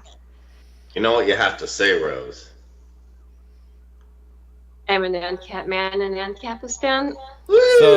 So I saw that one coming. So basically, my thing is, I don't think it is crap to say that that's what capitalism is, because it's what it historically has been. Like, there are massive holes in certain proprietarian aspects of libertarian culture, most notably the fact that a significant amount of property transfer and the pedigree thereof has been from the state via the state. Like Rothbard literally said state capitalism was the primary mode of capitalism historically, and that's why we had the term ANCAP, to differentiate from the state capitalism that had been the primary thing. And Adam Smith himself was a statist. Like, he wasn't an anarchist himself, so even by a strict Smithian like interpretation of capitalism, it's still not, you know, anarcho-capitalism. It's still state capitalism to some extent. And then, like, you know, all of the... So for me, I have no problem saying fuck capitalism. I have no problem saying that, because historically that's been the kind of capitalism that we've had. If people want to create a new hype, if people want to create, if people want to create a new hyphenated form of the word that specifies that they're not going to use state force in order to get what they want, then that's awesome. Oh man, my internet just fucked up. If they want to create a new hyphenated form of the word that says that that they're not going to use state force to get what they want, that's awesome. But a lot of them won't, and when it comes down to it, the word does not inherently mean that. So I have no problem with people saying fuck capitalism. What were you going to say, Hody? I don't think it's for... Well, what I was going to say is that a lot of what we're seeing now in the libertarian movement, though, is a lot of the people, especially the people coming in from the from this paleo strategy, is that they're really just anti-Marxist, and so they will fight any attempt to say that the current system we have is bad, because they think that that's coming from a Marxist viewpoint. I don't know. You sound like, therefore you're attacking their capitalism. So my point to them is that the reason people are going to the Marxist view and going to the socialist view of things is because what everybody sees as capitalism isn't working. And if we don't fix it, if we don't work on fixing what we have now, more and more people are going to be driven over to that mindset because they see that it's just not working and they're looking for something that will work. I don't Whether know. it will or not is, It doesn't help that most of these people you're talking about neither know what Marxism is, and they don't know what it is, and they and they also like literally label anything they don't like as Marxism. Do you know how many times I have been told that queerness is a Marxist Jewish plot by these kinds of people? Well, it's worse because they will go into this mindset of Jewish you could be James Lindsay and call everything communism. Yeah, they go into this mindset of the elites versus the common man, and I'm like, isn't that the proletariat against the bourgeoisie? I mean, aren't you saying the exact same things that Marx was trying to point out? And then you're saying you're anti-Marxist, and it's like you guys are just crazy. You're not really understanding the things that you're saying. Are the elite? The elite are the bourgeois. Yeah, but you know, you're not a real libertarian until you've been called a commie for promoting actual libertarian values. Trust me, Bread is the elite. It's king bread. I did once. I went into the Mises Caucus discussion groups and I was looking around. I just a search for me, and I found myself being called a leftist commie. Those are true though. That's true. Somebody called me a F word. I'm not going to say that word because we're on YouTube, but God. Literally wrote out in there, and nobody said anything. Nobody said, "Hey, don't say that in this discussion group." They were all jumping on and liking it. You know, they were all agreeing with it. It's just like, well, okay. I want you. I mean, that's what you guys. Jumped in to say he's not real. He's not a real leftist. I'm probably further left than he is. When I take my compass test, it's like straight down the middle, libertarian, right up to the. It's like you couldn't be any more libertarian based off of those tests, right? And it's just like I say basic libertarian stuff, and it's just oh, you leftist comedy because I'm left of the populist right that people think is the real libertarianism, and it's just so frustrating. Well, I want you. I want you all to know. I want you all to know that you sound like a bunch of gay race communists, and we don't nominate you for the presidency. James Cobb, if I understand, we're trying to turn the kids trans, aren't we? Yeah, we're transing the kids. Kareem, introduce, and also because your name is not labeled, you can introduce yourself as well. Yes, hi, I'm Kareem. I'm an advocate of the carnivore diet. So is Jeremiah. Nope. You know he isn't. And you should get a cold plunge at 3 a.m. It's good for you. No, I'm Kareem from, you see me on this, Anarch Unity. I'm also Kareem6633 on Twitter. I'm an ANCAP man and ANCAP stan sometimes, but I like all of it. Also, big fan of Keith Preston, so check out his work. I've been called all the same things because, ironically, I don't support Malay, joining NATO. Seems kind of anti-libertarian. And I also don't support just anything that they say like, oh, hey, my culture war. So yes, I get labeled with that too. I don't actually care if you call yourself a capitalist or not, as long as you can differentiate from corporatism and you understand cost buyout and you understand maybe America in its minarchist form, the Han Dynasty in its anarchist form. So then or its minarchist form, I should say. So I think that's okay. I'll say, man. And you can introduce yourself. You just came in. Kareem, though, get some earphones.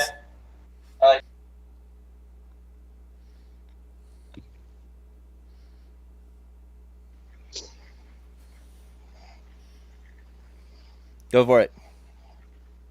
Oh, hey. Hey, I'm Con the Stoner Lynn. I'm a Pudonian Onite artist and self-proclaimed scholar. That's what all my bios say. So yeah, I like anarchism or whatever. Just what you guys were kind of talking about, getting called like a bunch of things. I posted a tweet a little while ago. Said, communists think I'm a capitalist because I oppose taxation. Capitalists think I'm a communist because I oppose rent. What neither seem to understand is that I oppose both on the same grounds and for the same reasons. And I think that fundamentally, a lot of times, like, focus gets shifted. I like to focus on the critique of power, because, like, to me, that's fundamentally the problem. And it's not like an individualist thing or whatever, because, you know, there are plenty of people that are in power that are, like, nice people or whatever. But even the nicest people among us, we occasionally act selfishly, you know, subordinating others' interests to our own. And when you're in that position of power, you can get away with doing that. And that's fundamentally the issue that I like to focus on. And ultimately, my goal, really what I like to do is, I phrase it as finding the disc break. I like to analyze systems, their advantages and their disadvantages, and then try to figure out a way to find a way to get the advantages without the disadvantages, the disc break, if you will, because drum brakes, caliper brakes, you know, caliper brakes, relatively simple, lightweight, but they can't stop large vehicles at high speeds. Drum brakes, heavy, complicated, but they can stop large vehicles at high speeds. Then you got the disc brake, the best of both worlds, right? It's lightweight, it's simple, and it can stop large vehicles at high speeds. So finding the disc brake, that's what I like to do. So yeah. So in the spirit of that, we just went over the fifth plank after we went over the first, like, 4 planks again, because we did that in previous streams. A quick rundown of the first 4 planks of the paleo strategy, which is what's being discussed. Is like the first plank, pretty much all of us are going to be okay with it. Slash taxes, like try to abolish the IRS. Second plank is slash welfare. Get rid of underclass rule by abolishing the welfare system. So that's horseshit, because the underclass is not, in fact, in charge just because the government gives them some things so that they don't die and can keep working for the machine. Abolish racial or group privileges, abolish affirmative action, set aside racial quotas, and point out that the root of such quotas is the entire civil rights structure, which tramples on the property rights of every American. Your civil rights, man, they're really getting in the way of my property. So... yeah, that to me is one of those examples of just absolutely atrocious fucking messaging. Take back the streets, crush criminals, and by this I mean, of course, not the white-collar criminals or inside traders, but violent street criminals, robbers, muggers, rapists, murderers. Cops must be unleashed and allowed to administer instant punishment, subject, of course, to liability when they are in error. And so the first part of that, obviously... like, fucking white-collar criminals are oftentimes the worst criminals. And the second part of that is that the reason they were, like, Rothbard was appealing directly to this particular mentality is because earlier on and later on he was also directly trying to market his ideas to fascists like Pat Buchanan and George H.W. Bush. And so, like, he wanted to make people afraid of the common person more than power, more than those with money. Yeah.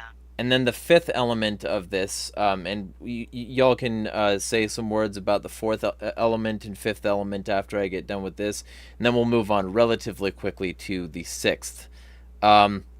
The fifth element of this is take back the streets. Get rid of the bums. Again, unleash the cops to clear the streets of bums and vagrants. Where will they go? Who cares? Hopefully they will disappear. That is, move from the ranks of the petted and cosseted bum class to the ranks of the productive members of society. So, those last two are pretty fucking egregious in my view. So the two people who were not here for the previous parts of the discussion, Khan and Kareem, feel free to say words about those. Yeah, well, I guess, like, you know, I don't know, like, about the like, you know, bums on the street and stuff. I mean, like, you know, I feel like, I mean, like, you know, this is, like, kind of, like, to me, it's sort of weird or whatever, like, you know, I mean, so, like, as a mutualist, you know, Proudhonian or whatever, I favor, like, a usufructuary property norms, you know, and stuff. So, like, I mean, you know, if you're, like, you know, using something like public camping laws or whatever are kind of ridiculous, because, like, if you go set up a tent or whatever, you're using this area or whatever, you're living there. Like, it might not be the most ideal life or whatever, but, like, I mean, you know, they're making it work, I guess. And, like, you know, there are things we can do to make it better and stuff. I'm not saying, but, like, just going out and, like, clearing them out, like, for what? For, like, living their life? Like, you know, it's like, it's not the most ideal life. So we should, like, you know, arrest them because they're not living in a mansion or something. It's just like, just kind of a ridiculous thing. Like, I mean, so what? People are like living in a tent. Oh my God, that's like the worst thing ever. Like, I mean, like it's like, no, like, and there are things we can do to like address the economic issues and stuff that put people in these situations. But I mean, I just think it's ridiculous that like, like who cares? They're not getting in anyone's way or anything. Like, I mean, they're not like, I mean, if they like, I mean, I guess like if someone set up a camp, like a tent in the middle of a freeway or something, then it's like, okay, well, maybe we got to like move that to the side or whatever. Cars are coming through. This is like actually getting in someone's way. But I mean, like, if they're not getting in anyone's way, they're just like, have a tent somewhere. Just let them live their freaking lives. Like, who cares? Like, and like I said, I'm not like don't do anything to address the issue or whatever. But I mean, just like sending cops in there to like, push them out, like for what? For living their lives? Like that's just kind of a ridiculous, I think, authoritarian move, right? I mean, it's just like, yeah, they're just like claiming this piece of land or whatever. I also want to say on the welfare state thing and everything. Before that, I think there are better ways of doing things than a welfare state. I favor mutual aid and things like that. But I do sort of have this, like, sometimes I think anarchists get a bit dogmatic in their opposition to a welfare state. Like, my position is like, if I was living under a monarchy, an absolute monarchy, I'd be anti-monarchy, of course. But if there was a king that came in and was like, you know what, I'm gonna give food to the hungry peasants, I wouldn't be like, no, king, don't give food to the hungry peasants because there shouldn't be a king. It's like, okay, there shouldn't be a king, but like, if there's gonna be a king, I'd rather that king feed the hungry peasants. Mm-hmm. There's also a sort of, I think, a retribution argument to be made for welfare in that, like, I think the state has done a lot to hinder mutual aid, and friendship societies has been like regulated out of existence. So I could say the state kind of owes us. If the state is going to come in and make it so that we can't provide ourselves healthcare and everything, at the very least, it can provide that healthcare until it, helps us. There's a retribution argument. Some ANCAPs like to say, like, I just want the state to go away. But like my issue is like, another metaphor I use is like, if we had someone like, going out like breaking people's legs and everything, right? And I just want that guy to go away and stop breaking people's legs. But for me, that's not enough. Mm-hmm. He needs to not only stop breaking people's legs, but he needs to be held liable. Yes. And pay the medical bills for the people's legs he's broken. Just him going away, oh, we've solved the problem. It's like, well, no, because he hurt a whole bunch of people. He needs to pay back the people that he hurt. So it's like, yeah, I want the state to go away, but I also want the state to help the things that it's hindered. For all these years, it's hindered all of the development of mutual aid and things like that. It needs to be held liable for that. Just going away is not enough. It needs to be held liable. Just like that guy breaking people's legs, him just going away is not enough. He needs to be held liable. And so, yeah. Yeah. Yep. It's to expand on that. Like, it'd be like if a guy is going around breaking people's legs and then another guy works for him, who goes around handing out crutches. And then other people were misguidedly angry at the guy handing out crutches and wanted to get rid of the guy who was handing out crutches before they got rid of the guy breaking everyone's legs. Like, yeah, I hate the state, but there was a whole lot of things I would go after before I went after, say, welfare programs. And like the right, I mean, yeah, welfare programs are not like the worst thing the state does, right? I mean, like, let's be honest. Not by far. I mean, they're all like, but it's really a tell too. It's really a tell when people go that these are their primary things they focus on. Are those types of things you start to, like student loans and the welfare stuff and healthcare. Those are the things they focus on first, and then they'll take care of the other things. You kind of get a sense of why they're libertarians as opposed to.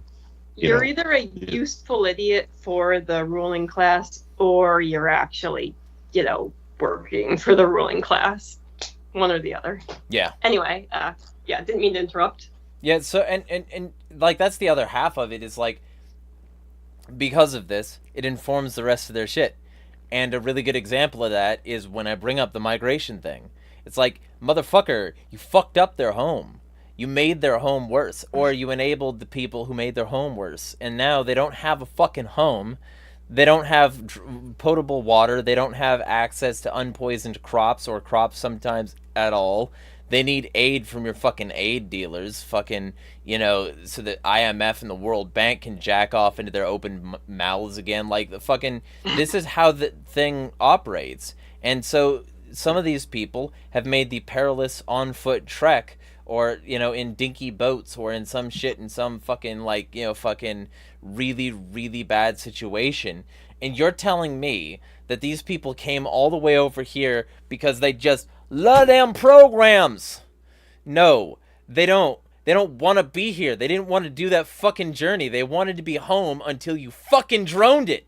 Until you fucking blew up their shit. Until you gave the IMF permission to seed fund, domestic terrorists in their fucking shit. Until you gave the IDF missiles to bombard Palestinians, or AFRICOM the authority to fuck with Somalia, or some shit. You'll notice that the majority of the places that these people come from are fucked with by the West. And then these people come here. Fucking wonder why. Maybe it's because their place is shit-assed and this place is less shit-assed than their place, because this place has been profiting off making their place shit-assed. And, if the fucking cops raid your house, if they kick down your door, if they fuck up your shit, I think you're right in saying, give me fucking compensation for that. And if that's the case, then the world police, in the form of the troops and the shit like that, that are involved in that, should also compensate the proverbial homeowners. And if they're not willing to, then it's because there's subhuman monsters who run the government. These ghoulish fucking parasites who want to, control and destroy and don't want these people to get what's theirs back. And that's fucking evil. And the worst part too is that most of those people who are against those people coming in, their grandparents, great grandparents came before the 1930s. Yes. Right. When we started doing this immigration stuff, so they came in under the free reign when the open immigration system came in. If their parents had tried to come when they, after that point, they probably would have been stuck and born somewhere else and wouldn't have it so great, and have this ability to get up and say, hey, we should prevent these other people from coming in. It's like, do you not understand where you came from to begin with? These people coming right now are no different than your great grandparents. They were fleeing horrible situations in world wars and everything else, and trying to just have some freedom. And the funniest part is when they say they're going to come over here and institute their politics that they came from. Do you think the people fleeing, being killed by juntas and everything, all these death squads, are going to come here and say, oh yeah, we want more of that here? That's what we want. No, they're coming because they know that we are free here, and they want that too. Mm-hmm. Yeah, I think it's really weird when people are like, oh, immigrants are coming over the United States for our top-notch welfare system. We just have such a good welfare system. They just need all that. No. The U.S. does not have the best welfare system in the world. If immigrants were coming here for welfare, they made a mistake. Go to Switzerland or Iceland or something. This is not where you want to go if you want really the best welfare. And people are so concerned about gangs and criminals and stuff coming over here and everything. And it's just I use this argument all the time when I'm talking to people who want closed borders and stuff. I am equally as concerned about a cartel guy from Mexico coming into the United States as I am a Crip from Compton coming into Washington State. Or Donald Trump. Right. Yeah. These kind of sure, it's just the idea is that if someone comes here and starts doing it, and I'm anti-cop and everything, of course, I think there are better ways of addressing this, but we have other ways we don't need to check these people, do some precog shit where we have to make sure they're not criminals.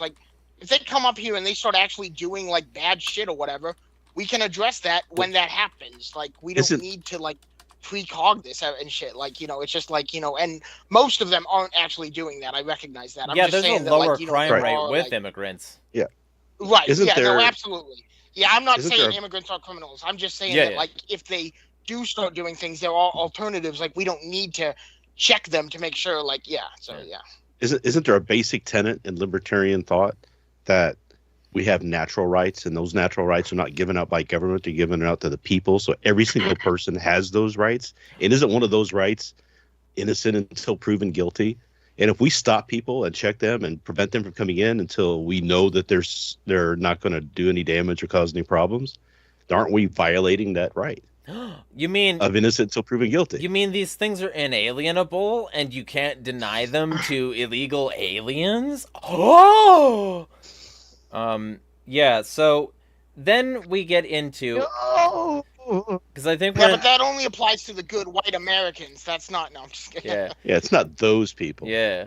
And we're the only ones that have inalienable rights. That means we're the only true humans or something. The good white super straight Americans who are not gay. So the next plank, because I think we're all in relative agreement that all those are pretty ghoulish. So the next plank is a relatively good one that contradicts a previous one. Because the next plank is abolish the Fed. Attack the banksters. Money and banking are recondite issues, but the realities that can be made vivid. The Fed is an organized cartel of banksters who are creating inflation, ripping off the public, destroying the savings of the average American. The hundreds of billions of taxpayer handouts to S&L banksters will be chicken feed compared to the coming collapse of the commercial banks. Well, that sounds like white-collar fucking crime to me, Roth bitch! So fucking based, but if we did that, he wouldn't have all these, homeless people and blue-collar crime to complain about, because the monetary system is what creates a lot of these problems. Yep. Yeah. So, the next one... just makes me sad. I actually, He was so good in his younger days. I have a bit of a hot take among anarchists and stuff. I don't actually... My hot take is I don't actually think of the Federal Reserve as a government institution, and if it is, I think it's the only one worth its salt. Now, I recognize the issues and everything with it, but I wrote an article on my blog called Mutual Credit Confederation, and so I would like to reorganize the Federal Reserve to resemble more of a credit union. In the ideas of Pierre Joseph Proudhon, his approach to reform the National Bank of France into like a mutual bank of the people. I would like to see that as the approach rather than just abolishing the Fed. Like, again, I recognize the issues and everything, but I think that there's a potential for it to do a lot of good. If it could be reorganized to resemble more of a credit union kind of thing or something like that, in a sort of voluntary fashion and everything. I know it's kind of a hot take or whatever among anarchists, but like I said, it does have precedent in Pierre Joseph Proudhon and stuff like that, but that's kind of and I wrote an article about this on my blog. But yeah, that's sort of my hot take, I guess, there, but yeah. Dennis, muted. I am not an anarchist, but I also understand things weren't great before the Fed. There was a reason why people wanted the Fed in place, is because things were really crappy the last half of the 1800s and early part of the 1900s. And so the Fed was put in place to kind of try to balance some of that stuff out. The real problem I've seen with the Fed is, if you look over its history, is that it was given dictates that countered the original dictate. So the dictate was, okay, let's keep, things at a certain keel. And then they said, oh, now we want you to also try to keep us from having too much unemployment, right? So keep inflation down, keep unemployment down too. And those are kind of at odds with each other. So it's constantly incapable of doing what it was supposed to do to begin with. The current configuration and current regulations that the government has put on the Fed makes it a completely ineffective idea, right? There's something to say for having something in place to alleviate the issues that we did see with the Industrial Revolution and the upcoming things that came from that. We had big swings and busts and booms, and everybody's complaining now about, we have this inflation we have now. This is nothing compared to what we were seeing back then. I mean, it was terrible back then. We were seeing 20, 30, 40% inflation some years, and it was people were 1 year having a great, they were trying to find food somewhere. So that's that's my take on the whole. I really hate the "in the Fed" thing, because a lot of people just use it as a mantra and they don't think about the reasons why the Fed was there to begin with, and that it's not just going to automatically and magically be great after the Fed's gone, because there's other problems that are there to deal with. Well, yeah, I agree with that, and I linked the article I was talking about in the chat. Sorry, I just wanted to say that, but yeah. I'm interested. The issue is state money monopoly in the first place, which the early anarchists understood this fact. They just didn't quite understand how money would actually operate in a free market. Like, it started with Proudhon, and then you had some of the early individualists / market anarchists, such as Tucker and Spooner, who believed that, because they supported the idea of a mutual credit bank, but they believed that in the absence of a state to artificially restrict the monetary supply, money would be inflationary, and that credit unions could extend as much credit as they wanted, and that interest rates would drop to zero. That's not actually how money would operate in a free market. Like, you can look back at history. Money is a phenomenon that arises naturally, but free markets tend towards hard money. So anything from, say, seashells to salt to cattle to precious metals have been used as money at some point.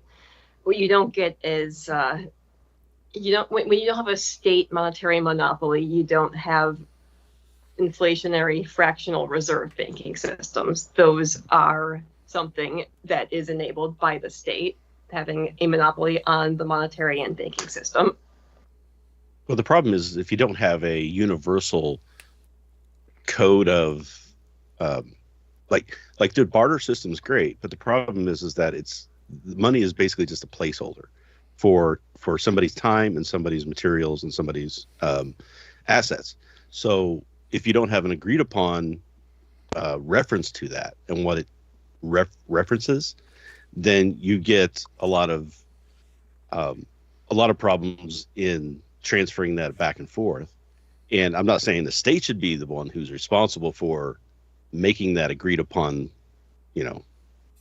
reference, but it's got to be some way, because if you try to do it the other way, it's just going to fall apart, and sure, you're going to have money. the big booms and swings, right? So you need money, and you need a common money that everybody agrees upon to use. Right. It doesn't have to be just one. Money is not the problem. So it's the state money monopoly and the inflationary monetary system that it's what creates the problems that we were talking about earlier with basically a society that is engineered to turn people into broke debt slaves who are perpetually desperate and willing to work for pennies, basically, just to keep their head above water. Yeah, but what happens when you have like an industrial revolution that comes along, and all of a sudden people are flush with money? That's raising the inflation is going to rise because of that. It's just naturally going to rise because of that. And then, what's countering that in the completely free market, unregulated system to do something about that? So I've been reading Debt, the First 5,000 Years by David Graeber. It's a really good book, and it goes over a lot of kind of misconceptions about money and things like that. We have this idea, he calls it the myth of barter, where like things go from like barter to money, then to credit. But if anything, it actually appears to be the other way around. We have credit systems probably before any of this, and then money sort of comes around after that. We really only see barter on the outskirts of monetary systems, like in examples like prison or whatever, where money isn't available. But even then, a lot of times we end up with credit systems, because like there are examples of like, places that had like gold or silver as their main money, but it hardly ever circulated because people just kind of kept it as a unit of account, kept on a ledger or whatever, as they kept track of these exchanges, and then did like a jubilee or whatever to clear the debts. So I think that there's actually a lot of good history behind the sort of like mutual credit and everything like that, and how, I think that could potentially work without a state and everything like that. I actually think money kind of comes around, for a couple of different reasons, but like, one of them is kind of the trust factor in that, like, you have like localities or whatever that are doing this debt kind of thing, this credit system. But, outside of that, if someone from another community comes in, you don't really know them. You don't really, can you work with them in credit and stuff like that? So, you have a common money that's like stamped with the head of a state to like, give it some legitimacy or whatever. But like, I think that like with technology, the way it is now, credit card companies already kind of figured this out with like credit scores, right? I mean, like, you don't need to know who you work with now, like to have credit with them. You just need to know their credit score or whatever. And then like Proudhon, he had this idea of like, he talks about like gold-backed money, silver-backed money, and like Proudhon's kind of perspective was like, why couldn't that be like anything could be that, right? Like, I mean, any commodity, I kind of call it like an all commodities-backed money. Like, I mean, why would it have to be just gold or just silver? I mean, it could be anything. Money could be backed by anything. And so like, with a mutual credit system, ideally it could, create money at time of service, and that money could be backed up by the service itself. And that's sort of the sort of like approach and thing that I think there's a lot of benefit for this. And we're seeing some of these kind of things come into practice. There's a thing called the Open Credit Network, in the UK, and different things like that. And I think with like technology and stuff, this has just gotten all the more practical than like it's ever been and everything. And so, I think there's actually a lot of potential behind like mutual credit and things like that. But yeah. So go. You can go and then I'll go. Well, I was just gonna say, I think it goes back to what the end the Fed thing that is part of this platform is this idealization that if you end the Fed, everything's going to be great. And it's like things weren't great before the Fed, and it's not going to solve all the problems. And it might be something we want to work towards, but their Planck doesn't give any solutions for what problems will arise without having the Fed. You know what I'm saying? It's just saying in the Fed, boom, we're going to be great. Let's move on.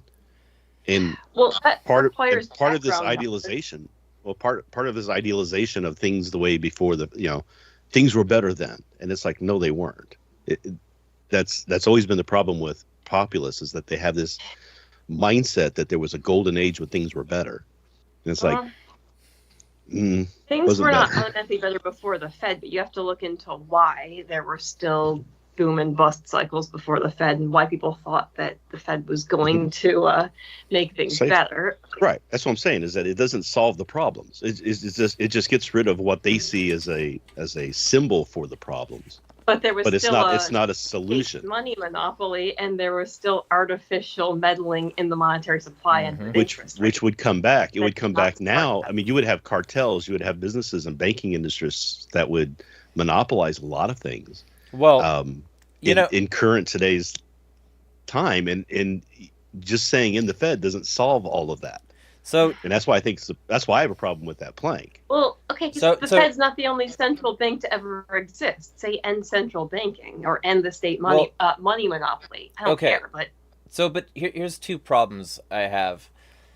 The first problem is that this argument is much like, wouldn't warlords take over? And the question is, were there warlords prior to the state, and does the state qualify as warlords? Because if the state qualifies as warlords, then the warlords have taken over, and it's just a different form of warlord. And if the warlords existed prior to the state, then the warlords existing after the state would simply be another transition period toward either a free, market economy or a, less free market economy, and it's just like the same kind of shit.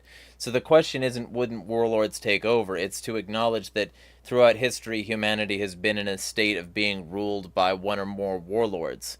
And in the same vein as that, saying that if we end the Fed, wouldn't cartels take over? Well, if the Fed is cartels, which it could be argued that they indeed are a cartel of bankers, like by the definition of what cartels are, then it's not a question of whether or not cartels would take over after the Fed, because there were cartels before the Fed. The Fed is a cartel, and there would be cartels after the Fed. So the problem in that regard is cartels, and the Fed is just a form of cartelization. The problem is warlords, and the problem is just warlords in general, not the warlords that would take over or the warlords that are present now.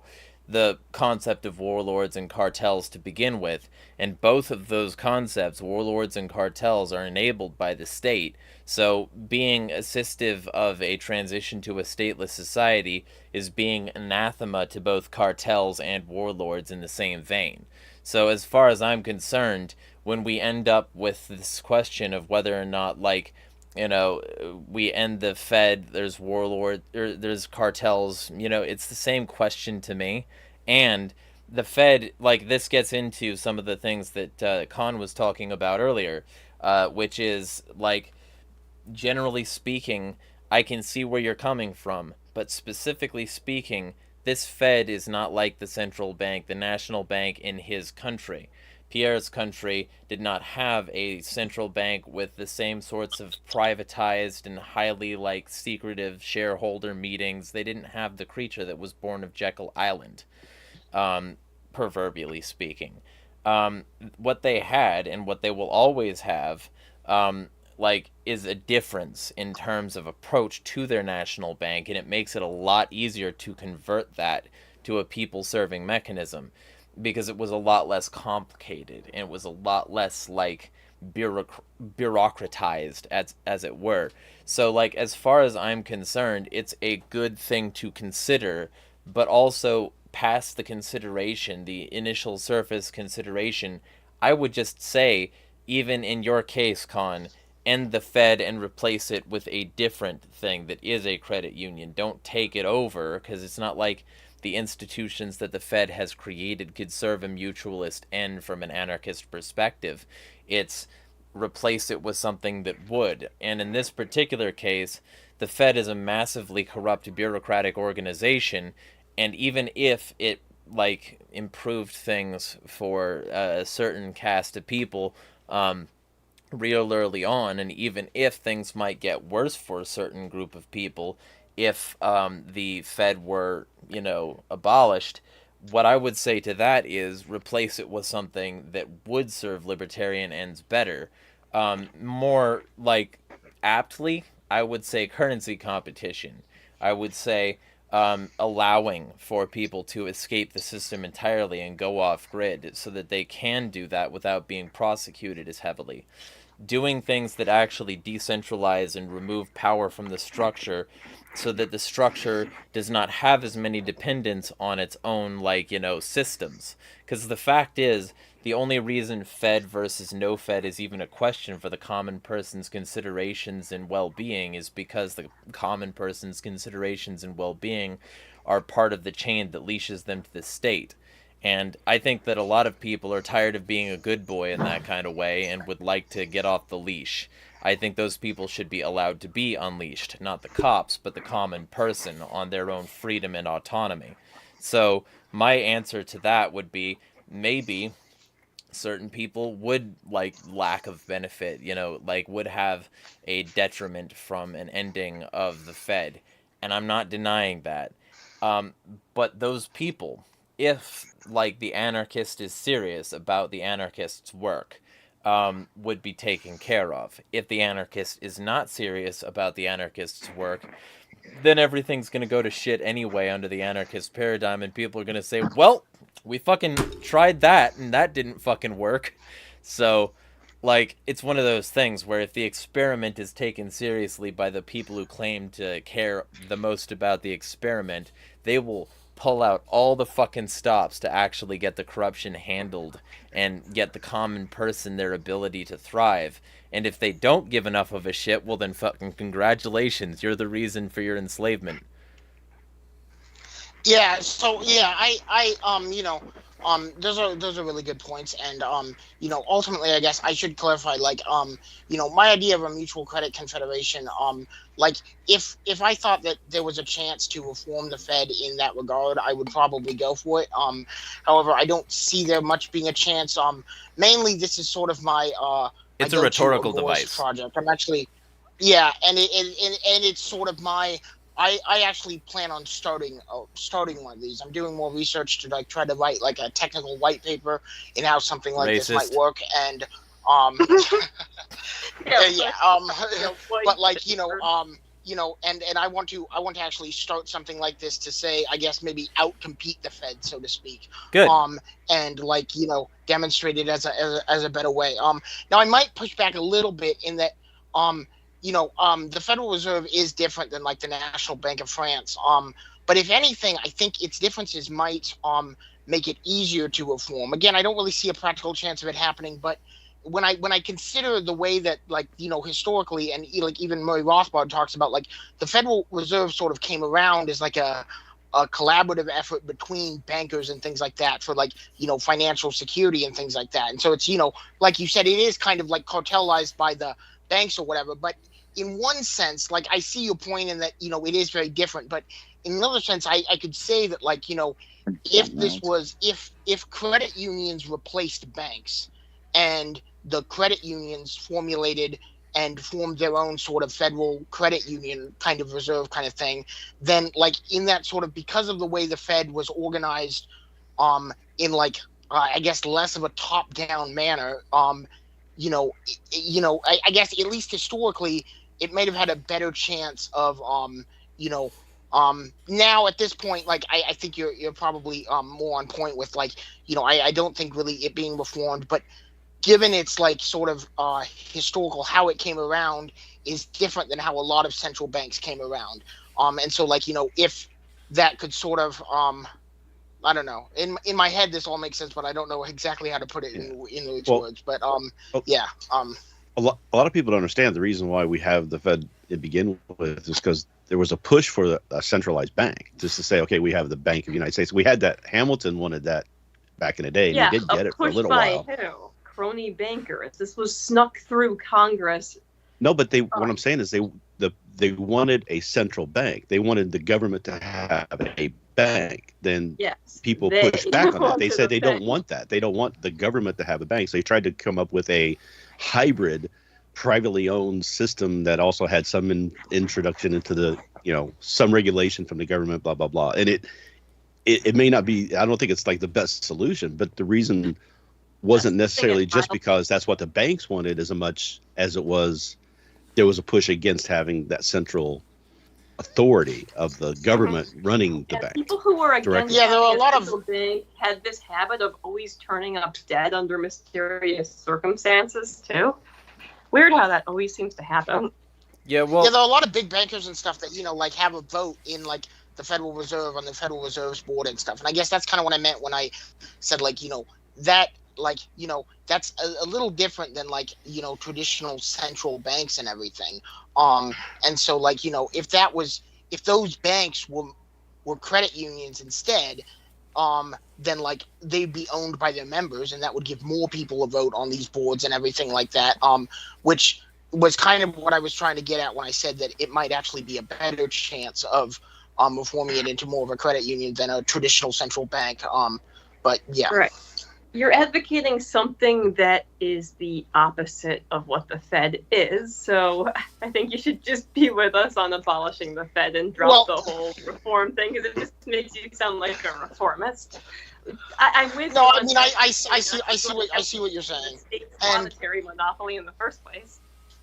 No, I see what you're saying, and like I said, ultimately, like at this point, I don't see much of a chance for this happening. Like if I felt like I could do that, I probably would, but like if I were, I guess, I don't know, if I were elected president or something, I'd probably, try to do that. But like, if like, ultimately, you'd like, end up riding a motorcade through Dallas pretty quickly. Yeah, but I mean, ultimately, like, I'll never be elected president because you get an anarchist president. Like, what the fuck is that? Yeah, like, but precisely. But I like, but like, ultimately, like I said, I want to actually build a mutual credit confederation, have it like outcompete the state, because I think that something like that could do a lot of good. But if there was theoretically a way to reform the federal to take the, it's kind of like, why burn something down when you can recycle it, so to speak. Like, so I if I could, take the infrastructure and everything that the Federal Reserve has set up and use that, and make that, work like a mutual credit confederation, then, like, why would I just burn it down and start from scratch? I mean, I might as well, if there was a chance of recycling the infrastructure, so to speak, well, that would be better than just burning the whole thing down and starting from scratch. Because the Federal Reserve has established an infrastructure and everything. So theoretically, if you could take that infrastructure over, so to speak, and you utilize that to a benefit, then I think that would be better than just destroying the infrastructure and starting from scratch. But, I have 3 points of highly. I don't know about that. I have 3 points of highly cynical asshole feedback here, and I'll try to remove the asshole as much as possible because, like, no, please don't. Yeah, I don't hate Con, but the general. Okay, so the first thing is that I'll say in response is that would involve the institutions that are like part of this network agreeing to an anarchist future. Those banks are not going to do that. They are invested in the current system. The people who are part of this infrastructure are the people who have created the status as we have quo. And so those people aren't interested in transitioning to your more anarchist system. You would have to really sell it to Chase, Wells Fargo, fucking Bank of America, fucking all these, and you would also have to sell it to their international banking partners because what gives the dollar value is the US's position in global markets. So without the participation of the international partners who also don't want anarchy, you're not going to get those people to agree to your reforms of the Federal Reserve System. And the second thing I'll bring up is that anybody who's watched the Mike Maloney series, which is excellent on Gold, Silver, YouTube, blah, blah, blah, anybody who's watched the Hidden Secrets of Money series, which is way less scammy than it sounds, the series is great, and it talks about the private board of shareholders.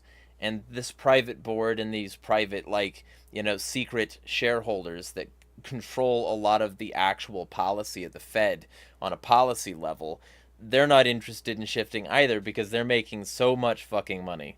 And so are the people who are invested in Fed bonds. Those people are making so much fucking money. They aren't interested in uprooting the system, which is why the Fed itself is part of the justifying ideology of modern state capitalism, and reformism is a more liberalist stance and a less radical one. And then the third one that I'll say is, because of all of this, it's the same sort of vibe I get from Koch-funded institutions, like the Daily Wire, PragerU sort of, like oil money kind of thing. It's like all these rich billionaires will funnel money through organizations like the Heritage Foundation, etc., Fee, Cato, blah, blah, PragerU. They'll do that so that, people will get the impression that, if you take away power from these rich and powerful people, it's going to be really bad for you. And they convince those people of that. And so, to me, part of the instatement of the Fed to begin with, this push that people are talking about here, it sounds a whole lot like that. And if I bet if I trace the money back from those people who were making the biggest noise about this, you would see a whole lot of people that were directly affiliated with the rich and powerful saying, hey, can you guys help us protect our wealth and keep it stable so that we can keep growing our wealth? And since those people were wealthy because of the power that they had as a collective connected to the state, their collective wealth is directly associated with the system as it stands. And to me, it sounds a whole lot like the Koch brothers being like, yeah, this taxation is really bad for us, and then they conveniently leave out the fact that the taxation won't actually hit the poor people and it'll primarily hit the rich. Or these regulations are really bad, and then they'll leave out that they just funded a bunch of regulations that were anti-competitive to keep out their, like, chosen enemies. And this is really bad, but here's a way that we can, like, hide from the public that we're, like, direct beneficiaries of the same kind of system. And it's this mentality, to me, that fuels a significant amount of laws. You've got to keep people afraid and attacking each other rather than attacking the structure. And in doing so, the vast majority of these institutions that get started up by some sort of push, just 99% astroturfed. And, like, the vast majority of the people would be better off, like, shaking off those as the shackles they are, in my view. I'll throw it to Hody, and then I'll throw it to Con. Appreciate that. We've been really nice to the Fed, and this is a lot nicer than they deserve. Yes. They are perhaps the most evil institution in government, and the reason everybody is poor. And I have no problem saying that, because they are in charge of doing, like, 3 things. They regulate financial markets, regulating small businesses out of existence while their crony allies get more and more money. They manage the monetary supply.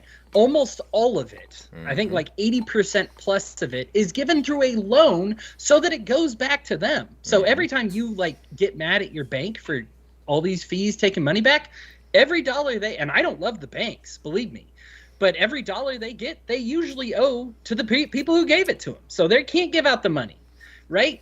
The thing is this keeps us in a permanent cycle, not of national debt, but of personal debt, because it's impossible for you to have the monetary, for us all as people. We could work as hard as we want to, and we would never, because of this structure, have the monetary supply in order to pay these people back. Because as soon as I take $1 and I owe the Fed $1.20, okay, I have to charge it to you with interest, $1.40, but I'm the entire monetary supply, right? So in order for you to get that 40 cents, the 40 cents doesn't exist. The Fed gave me the entire dollar. Right, so every dollar that goes out, and I know this is this sounds like complex math, but it's really simple. I already owe them more money than exists in the system, and so therefore I pass that debt on to you, and then you guys have to play cutthroat with each other in order to pay it back. Third, they set interest rates, and they have always set interest rates differently on various loans to benefit, again, their corporate friends, their political, and, you know, whoever helps them politically. It is. And when they actually do give money out for free and don't expect it out in term, like, as like a loan, it's usually to blow up some innocent people. It's usually to help some banks out of a jam because they got the banks, because the banks are kind of their monetary supply, right? The big banks, of course, those small banks, they can rot in hell. They make it impossible for anybody to compete with them. They with their regulations, you're not allowed to compete with their dollars, except for things like crypto. And even then, the Fed works as hard as they can to make sure that crypto is difficult to use and impossible to spend without converting it back to American dollars. The Fed is, like, the more you look into it, as Jeremy was talking about, there's some great series on this, the more evil it gets. It becomes difficult for me to point to any, like, massive problem we have here in America that I cannot trace back into the Fed. And this goes from, like, to, like, racism all the way to, like, the obvious financial stuff. The Fed, there comes a point where you need to look at the bread on top of your fridge. Everybody's had this happen before. And you look at it and it's got some mold on it. And you say, I can cut off a little piece and save the rest. It's just a little moldy. The Fed is molded the entire way through, and the only way you are going to save it is by turning it into compost. The infrastructure that they have is the problem. I don't want them for their infrastructure. That's the problem, is that they're at the center of everything. They have all these systems and cords that they can pull, and agents everywhere, and people in power, and meddling constantly with what the free market tries to do.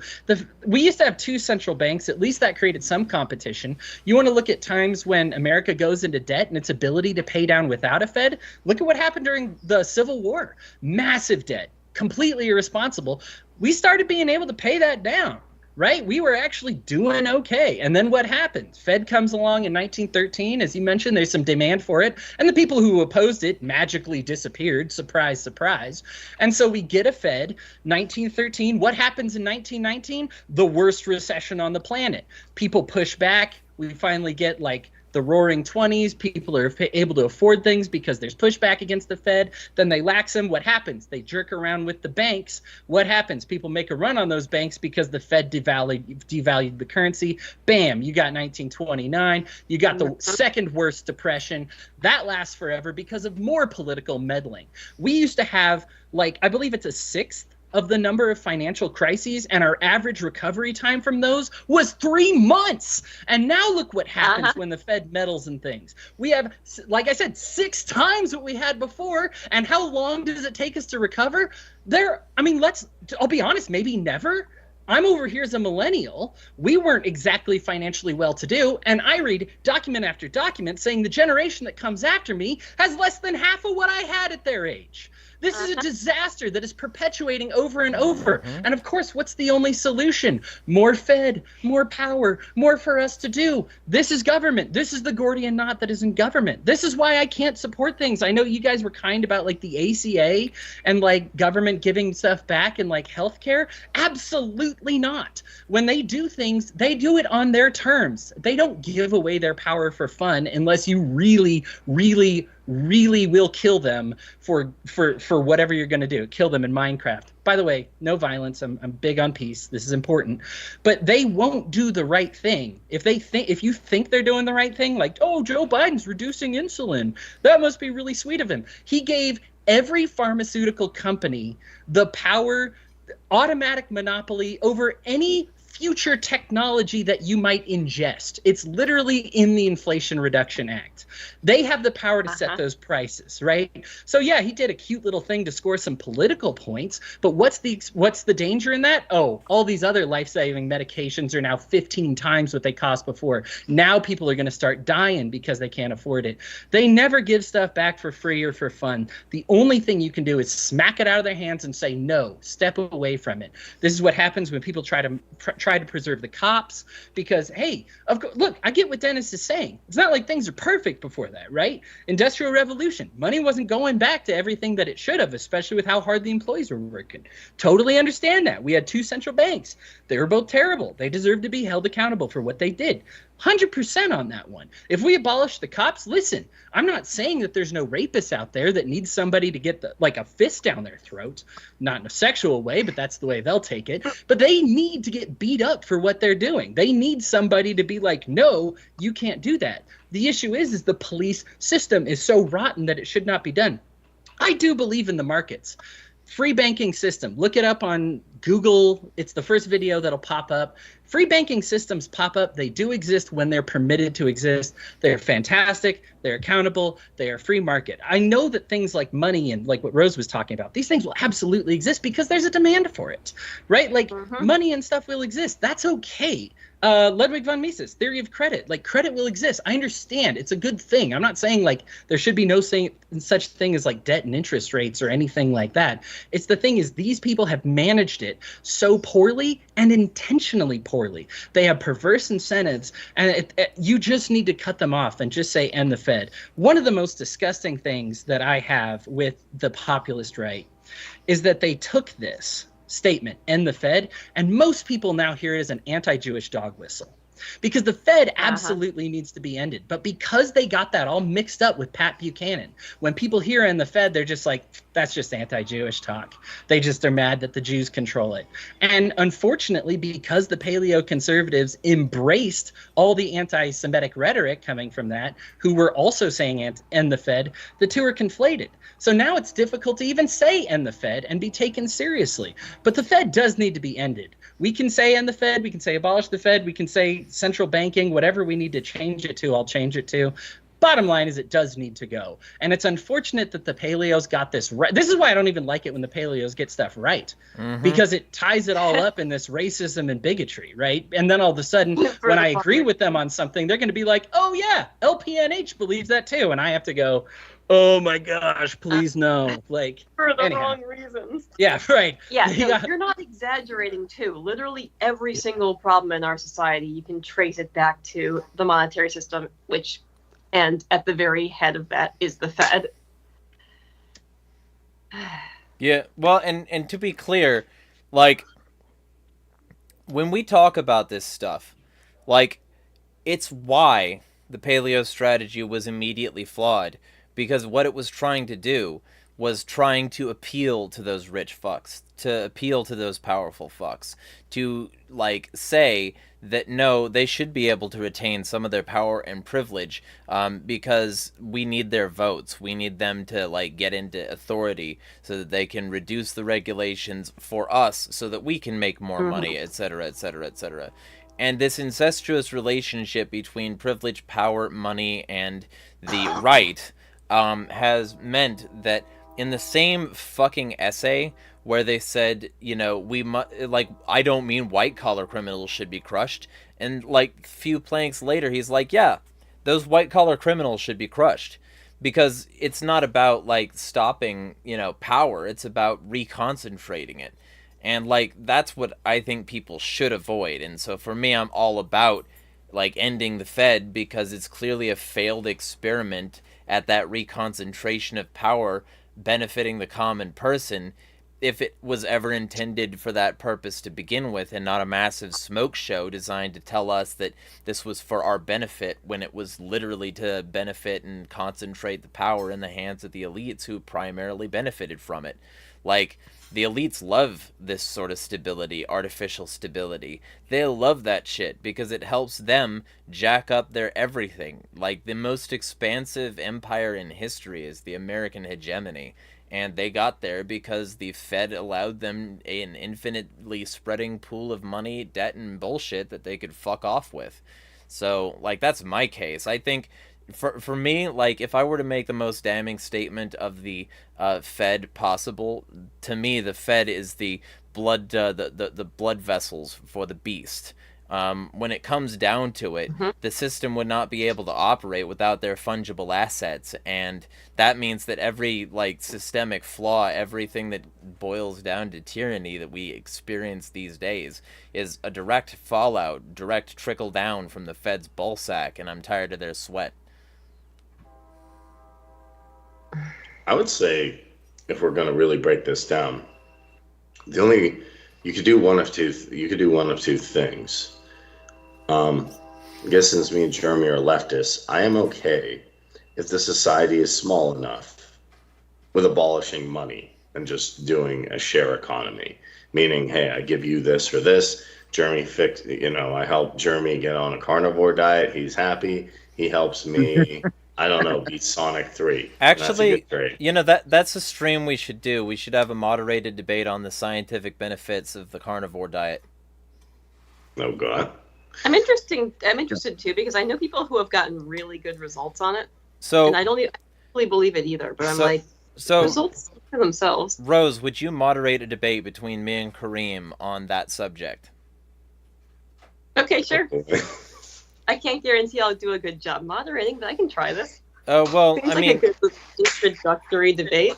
I mean, I'm all about fucking, like, you know, logic and giving people their time to speak, and in a full debate context, I'm gonna be pretty easy to moderate anyway. But this would just mean that there's somebody who's actually somewhat impartial on this and an actual molecular biologist. So, you know, it would ensure that some jackoff who sells, like, colloidal silver to stick in your cock doesn't, like, marginalize the entire debate into a fucking fringe zone. So, I mean, if that's what they're into, sure, but I can't guarantee that kind of thing would have health benefits. Oh, probably a bad idea. It hasn't gotten any bigger since I started doing it, so I don't know. No. Yeah, exactly, yeah. I think give me a big wiener. So, okay. But I'm not here to kink shame anybody. So once you're done, very quickly, I think that we unfortunately have to do this again next Sunday to get the last two planks, because the last two planks are actually pretty hefty, and we spent a significant amount. To be honest, I thought the Fed would be the least controversial one here, but it's I'm honestly really glad that we had the discussion. And Reinhold, like, after Kareem says whatever he's going to say, you are free to respond to anything that we've been saying if you disagree with it. But yeah, there's a lot of people here with their hands up. I'm going to let them talk. Yeah, I'm trying to shut up so that they can talk. But yeah, Kareem, let them talk a little bit. Kareem, Bryce, Con, Dennis. So what I was going to say is, based on historical experience, I'm not sure how well it worked because people on the right say it was a disaster. People on the left say it was okay. When they were fighting Francisco Franco in Spain, the CNT FAI did ban money and just said, hey, everybody give to the collective. Some people romanticize it. Some people say it was the worst thing ever. Because of that, I'm partial to say it was probably somewhere in the middle. Probably some people liked it. Probably some people didn't. I think if society's small enough, if you don't pass Dunbar's number, which is 250, and people are relatively well attuned to working with each other, or it's socially homogenous, like not every, then you can abolish money. Andrewism, who's actually a pretty good, Andrew Sage, who's a pretty good leftist creator, has a good video on barter and trade and mutual aid, meaning it's not just, hey man, can I trade a cow for a chicken? And also mutual aid is not just, hey, can I get charity on GoFundMe? So those are some things to look at that did change my mind. However, I don't think obviously banning money is going to work, in my opinion, on a very, very large scale, or that most people go for it. So my solution would be that if we're going to do things at the local level, local GoFundMe, whatever it is, or if you even wanted statewide, should decide a currency based on the most abundant resource, and if we want to, issue notes from there and then go forward and have competing currencies. I don't think competing currencies are a bad idea because Scotland and Switzerland had good, reasonably relative success with that, in my opinion. And we can see it today now in the crypto market with competing currencies as well. So I don't know.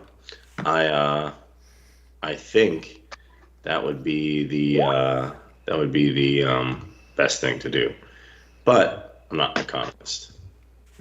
So Bryce, real quick. All right, so going back to the Federal Reserve topic, anybody who seriously, unironically still thinks the Federal Reserve was ever a good fucking idea, inflation from the time that U.S. currency was first established until literally the year before the Federal Reserve was created was like 5% for that entire stretch of time. Federal Reserve to now is well past 3,000% inflation rate. Anybody who can look at that and say unironically that the Federal Reserve was ever anything other than some fucking bullshit to redistribute wealth back to the fucking elites is fucking out of their mind. Yes. Con, and then Dennis. Yeah, so, I understand this, and, those are, like, compelling points. I don't, like, people in power and stuff are, obviously don't want to give up their power, even if ultimately I think it would be actually better even for them, an anarchist society would, in the long run at least, even be better for the people in power. They're not going to willingly give up their power. I think that, again, most of the problems with the Fed, I don't think are on the Federal Reserve. They're on the government that oversees them. And so, a Federal Reserve without a government, I think would be a lot better. And that's essentially the case that I'm trying to make. I think the Federal Reserve there's a potential there for it to replace the government. And, ultimately, my goal is not going to be to reform the Federal Reserve because, I don't really see a practical way in doing that. My goal is going to be to outcompete it with a mutual credit confederation. However, I guess in talking in these terms, if I wanted to appeal to a minarchist or something like that, then I might try to explain how everything that you think the government can do, the Federal Reserve could potentially do without it. And without the government, I think the Federal Reserve could do a better job. And I think that most of the problems, again, come down to the government that is overseeing it, and things like that. And I guess that's fundamentally like, my case. And so like, I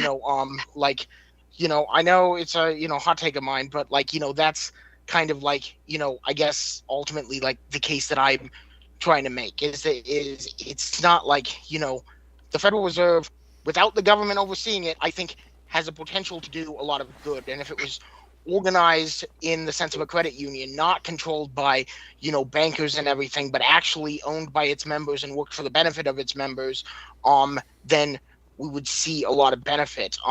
And ultimately I'm going to try to outcompete it, demonstrate these ideas with a mutual credit confederation. I do actually plan on setting that up or whatever. I'm doing research in that regard. But like, again, that's fundamentally the case that I want to make. Not that like it's all good or anything, just that like, I think there's a potential there that I think sometimes people are too quick to overlook. And yeah. A Federal Reserve without the state is not the Federal Reserve. Like, that entire entity could not exist without the state declaring a money monopoly and forcing us at gunpoint to use their shitty inflationary fiat currency. It is not an accident that the income tax and the Federal Reserve were created the same year. That is because taxes are only payable in US dollars. So we are effectively forced to use their currency, which they control interest rates on and can inflate at will. There's no such thing as the Fed without the state. We would stop using their currency because their currency is shit, deliberately designed to turn us into perpetually broke, desperate debt slaves. So again, I think you're right. I think it'd be a mutual credit confederation. The Fed, but there is no such thing as the Fed without the state. It's not the state that's making the Fed bad. The Fed is a creation of the state and a part of it.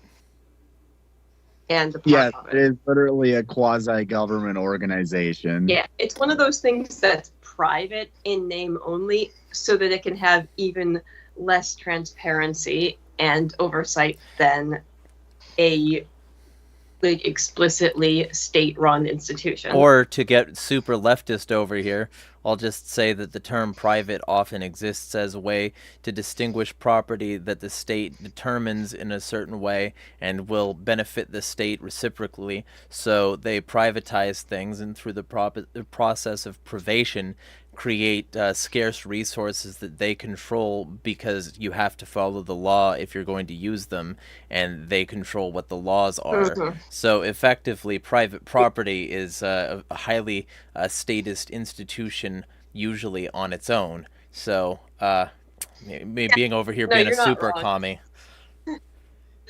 Yeah, another pet peeve of mine that I frequently encounter in libertarian circles, they'll confuse privatization with free markets. Mm-hmm. Those two things are not the same. Exactly. Yeah, they also confuse public with state ownership. Mm-hmm. Whereas I think there's a distinction to be made between the public and the state. Like, the road outside my house is public property. The military base is state property. Like, there's a distinction to be made there. But not to shout myself out, but I really shout yourself out. Like, I want people to plug. Okay, yeah, well, I guess my link tree's in my Twitter bio, and the Mutual Credit Confederation, that article that I wrote, is, I posted that in the chat or whatever. I'd really recommend people read that. I think it's one of my best works ever, and I am working on a more detailed kind of technical white paper of how something like that might work, but that'll give kind of an idea of, I guess, where I'm coming from with my, I guess, sort of defense of the Fed here. But, yeah. Dennis, bet you've got like 800,000 words. No, not really. I'm just going to, one thing, point out a few things that before the Fed, there were times of inflation. There were months that were double digits. It was a big swing, big booms. In fact, it was 1893. J.P. Morgan had to give the government $62 million in gold just to keep it afloat, or else it was going to go bankrupt. So there was not the best of times back then. Real quick. Right, one thing, because fuck J.P. Morgan Chase and they're helping up the Nazis hide their money. Fuck those Nazi pieces of shit. Fuck J.P. Morgan Chase. Fuck you. Fuck you. Sorry, triggered. Dennis. Yeah. What you're going to get if you take the Fed and you take the government out of it, now you've just got a cartel of bankers that are going to run everything without any oversight whatsoever. And the idea that we're going to use alternate currencies, you don't think the bankers are going to end up owning all of that currency as well? They're going to take over put something out called e-coin. You're acting like the Fed is the first time the state had control over the currency. No, I'm not. I'm not saying I even like the Fed. Monopoly before that, and there were times of Reinhold, do you think they can control Monero? Interest rate manipulation and currency expansion, leading to artificial booms, which of course were then necessarily followed by busts, which of course then were cited as evidence that we needed an even more powerful central bank to correct these problems created by state intervention in the first place. Like this is how the state operates. It causes problems, and then it uses these problems as evidence of why it needs to further expand its power. All right. A couple things. One, I'm not saying I like the Fed. I think the Fed is doing a lot of bad things, and they were cause of the expansion of the Great Depression, not the cause of the Great Depression itself. That was trade war itself. That was the trade war that caused that. That was the state that did that. It was the government that did that, but it wasn't the Fed that did that. We can blame everything on the Fed. That's not how life works, though. I mean, the reality is, this idea that we don't have, if we don't have state at all, and if we don't have the Fed at all these people with money, all these people with power aren't going to abuse it and use it. Of course they are. And there's going to cause big booms and busts. That's going to happen. That was what happened with the Industrial Revolution. It's why we had people lopping arms off in factories back in the 20s because nobody cared. And the government, the people who owned the money didn't care. Ford didn't care. Ford was giving money to the Nazis. You talk about Chase and you talk about Koch brothers and all these moneyed interests who are controlling everything. They don't care if they have the Fed or not. They're still going to do it. They're still going to try and control everything. Right. And I'm not saying that the government should be in there involved in overseeing it, but I think there may be an alternative solution that we can do something. And, maybe the credit union thing is a way to go. I don't know. But there's got to be a solution to solve those problems. Trying to pretend that they don't exist if there's no government is seriously just naive. But no one is pretending that these problems don't exist. We're saying that the state usually is the underlying cause of these problems, and then they're using the existence of those problems as an excuse to further expand their power.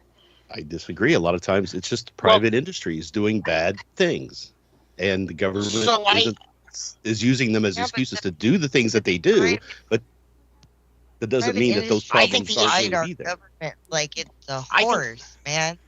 What's the difference?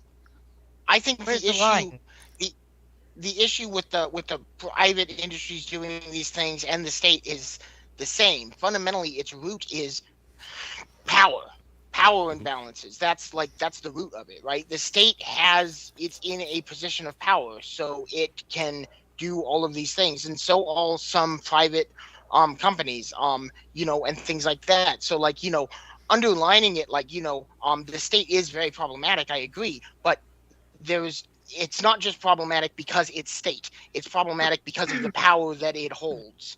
And, that's underliningly, I think that's where a lot of people they lack a substantial critique of power. And many times ANCAPs and socialists alike, I agree with many ANCAP critiques of the state, but I think many times ANCAPs lack a substantial critique of power, and that makes their critique of the state fall short. And same thing with socialists. I agree with many of their critiques of capitalism, but many times they also lack a substantial critique of power, and that makes their critique of capitalism fall short.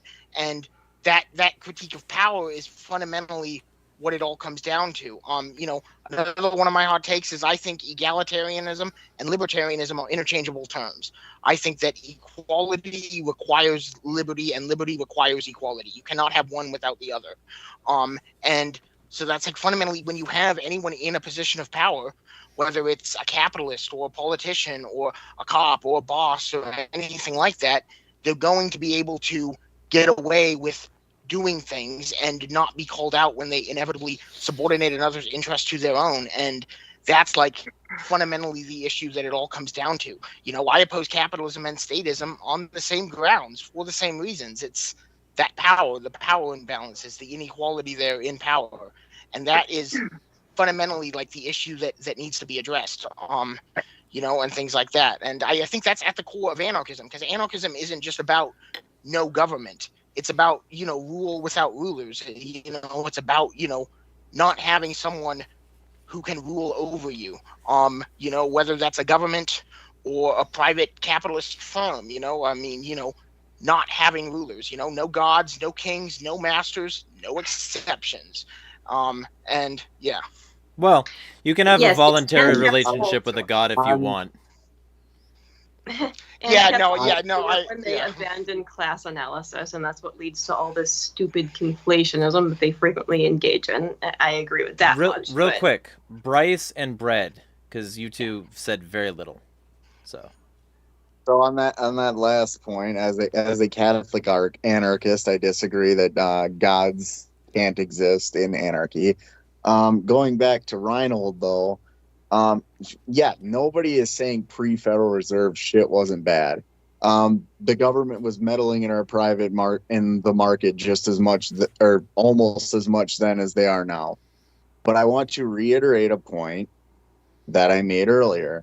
The total inflation from 1790 to 1912 was 5%. Did it sometimes go above double figures? Abso-fucking-lutely. But the total inflation rate from 1790 to 1912 was 5%. There is a staunch difference pre-Federal Reserve to post-Federal Reserve in the inflation rate. Not even close. Bread.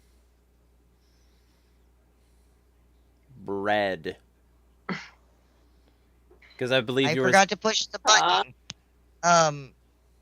Honestly, I fail to see why we spent so much time arguing about whether it was the Fed or the rich people or the problems prior or whatever. I'm kind of with Bro here on like it being the power structures and that we need to be critiquing all of them and arguing over which one's gonna be the big problem and everything. Yeah, just build the parallels and deny them their existence until they come for you. And just remember, I know people were saying don't do violence. Self-defense is not violence. And they've been breaking RNA for hundreds of years. Thousands actually go back. You don't need a Fed. I'm anti-Fed. I don't give a shit what it is. But I'm also anti-bourgeois. I'm anti-elite. I'm anti-fucking theocratic religion. If you want to have a god, that's up to you. But don't push it on people. Don't use it to legislate people. Shit like that. Blah, blah, blah. We have to be against all of these things, not just the Fed. Yeah. And Hody and Bryce are both Christians who would agree with you. And Kareem is a Muslim who would also agree. So I'm pagan, I guess. I don't know. Well, what you do in your private time, I had a Reddit post of mine basically asking why anarchists aren't anti-theists, because I think that anarchists should be anti-theists. I mean, I know that some aren't, and I'm not trying to diss anybody, but I guess my fundamental thing is that either God is on equal footing with man or he is not. If he is not, then Proudhon is correct when he says even if God does exist, he is a tyrant to be overthrown. And if he is, then I have to wonder, why call him God? And so that's would you be down? But would you be down? Would you be down to come and have a moderated debate? I'll moderate, because I'm a filthy atheist. but I also like Christian anarchists. Would you be down for a moderated debate between yourself and Hody? Yeah, I'd be down. Yeah, which one's Hody? I don't know. You down to argue for? You down to? Oh, Hody. Okay. Are you down to defend your god? Yeah, I would tend to agree with you, but look, I'm not trying to judge anyone who wants to follow a religion, but I would tend to agree. Well, that's a very narrow view of religion, though. Like, you're only addressing hierarchical religions specifically. Well, like, right, so, yeah. I mean, like I said, like, fundamentally, it's like, if God is on equal footing with man, then, I suppose it's just another being that I would just wonder why call him God at that point.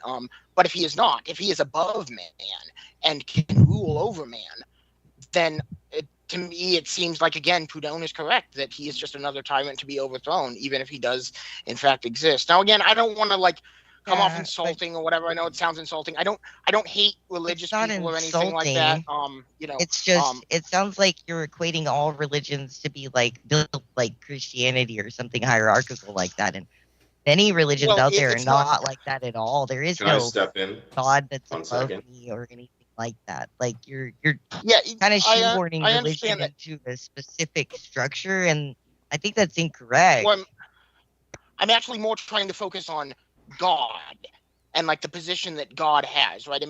Regardless of how hierarchical the religion is, and some religion, I've heard God. Real quick, guys, because this was supposed to be a paleo stream, and we're way off into the weeds. Yeah. But the second thing is, but I am down for that debate. Whoever I like debates, so yeah. What it sounds like is we've got two people. I may be interested in debating that subject, but I'll let Hody go first. No. But here's the thing. So what I hear is two people for and two people against. We could do a 2-on-2 debate. You want to team up with Bryce, Hody, and Rose could team up with Con? Oh, that would be fun. I'd be down with that. I will moderate the fuck out of that. We can go for 3 hours with that shit. Yeah, see. I would also encourage everybody here. But you've gone full fire and brimstone on me for criticizing religious people in the past. Yes, but I've also gone full fire and brimstone on that religious person. So. I say the Christopher Hitchens quote. I'm not so much of an atheist as I am an anti-theist. I not only maintain that all religions are different versions of the same untruth, but that belief in these things are fundamentally harmful. And I wouldn't say I'm anti-atheist. I'm a full-blown atheist. Against religion, because most people. Here's the thing that I've realized over time: actual atheists are rare. Most people are religious in some way or another. Real atheists tend to be those weird, natural, contrarian types. It does depend what you mean by atheist, but I don't believe in anything supernatural. We'll get into atheists who have paradoxically managed to turn atheism itself into an ideology. Or I've met atheists who just subscribe to some other weird ideology that they've gotten weirdly religious about. We'll get into all of this on the actual debate stream, because that's going to be interesting as fuck. I'll join it too. I'm one of those atheists that are just atheists. Well, okay, so actually then we've got 3-on-3. We've got Kareem, Bryce, and Hody versus Dennis, Con, and Rose. Okay, so let me state my position, because here's a funny thing. Jack Lloyd said, look at my book. He had criticisms of Stirner. I'm like, you know what? I will actually read and Stirner, not just say. It was fun. But Jack has a good book. I gave it a good review. So, anyway. But it also has 800 spelling errors. It doesn't. It doesn't. Anyway, he needs to hire me as an editor. It doesn't. I read it. It doesn't have it. I'm not debating this. It's fine. Anyway. And I said, okay, based on this reasoning, there's some people who say Stirner is the greatest thing. There's some people saying he's just, saying do whatever you want. I took a look at the ego on its own. I haven't finished it. But the idea that a lot of people here are postulating religion, I would question Sterner has a thing, people create concepts and allow concepts to rule them. So they're like, oh, I'm following God. Are you? Or are you following an imam? Are you following a rabbi? Are you following a set of bishops, pastors? And more often than not, the same way people, this is very common, soldiers say, there could be people serving in Ukraine. They're like, thank you for serving your country.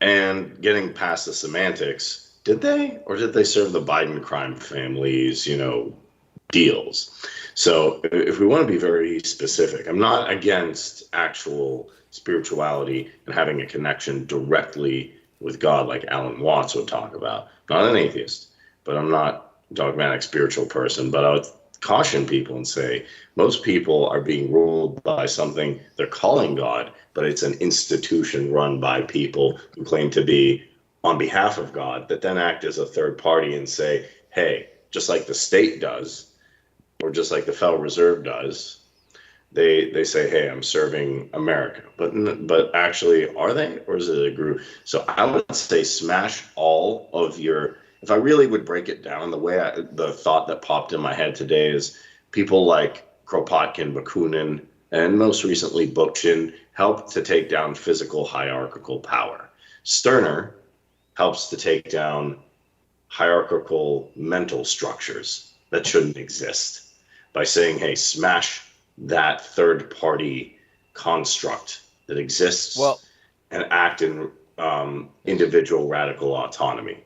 And if you can do that, maintain a relationship with God, then I think that's the good way. So yeah, Sterner is pretty based. So we'll get into all of this additionally at the actual debate. But we're edging up on like 2 minutes to 3 hours on this one. So we'll wrap this one today. Closing statements from folks. We'll start with Bread, and then I'll just start calling names because there's a lot of folks here. I don't think people are going to remember the order. Bread. Well, I guess my ending thought for all of this is going to be relatively similar to my regular ones, which is I think we need to put all this stuff down and go back to our communities and start building the parallels and preparing for shit to hit the fan instead of like wasting too much time on this libertarian crap, the party crap. They're not the movement. They're just a little group of people playing house because they can't make it in the big one. Be there for each other. We all have these differing opinions, and we could probably sit and argue about these things all day, but at the end of the day, we all pretty much want the same fucking shit. And if we don't, we need to be reevaluating each other. I don't know, thanks for having me. I appreciate coming on. Hope to see you guys again soon. And I guess if you want to come hang out with me and the Unity crowd over there, you can check out Mad Liberty Project. We've got a Discord and a bunch of stuff. Yeah, thanks, y'all. Yeah, thank you. Dennis. Just to finish up on the whole Fed thing is that my take is if the Fed hadn't been created, we would have still had issues, which had a lot of the same, would have been better, would have been worse. It's hard to say, but this idea that the moneyed interests wouldn't have abused their powers and done similar things is kind of silly in my opinion. But my main point was just to say against that plank is kind of what Hody eventually got to, which was that the reason why he was saying it was most likely to appeal to people who saw that as more of a Jewish thing.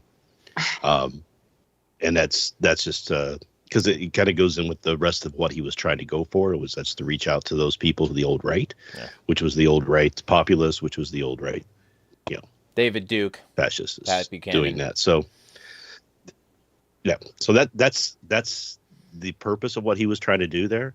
And I just think that we fall into a trap by kind of telling people that if we just got rid of the Fed, everything would be great. And I think it's a bad marketing strategy, in my opinion. But that's just me. Other than that, enjoy it, have fun. Well, and for me, for my money, everything's gonna be terrible anyway. So we're all probably gonna fucking lose. Kareem.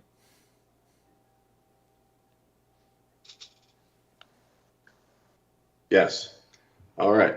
So you can find me at Kareem6633 on Twitter, Anarch Unity.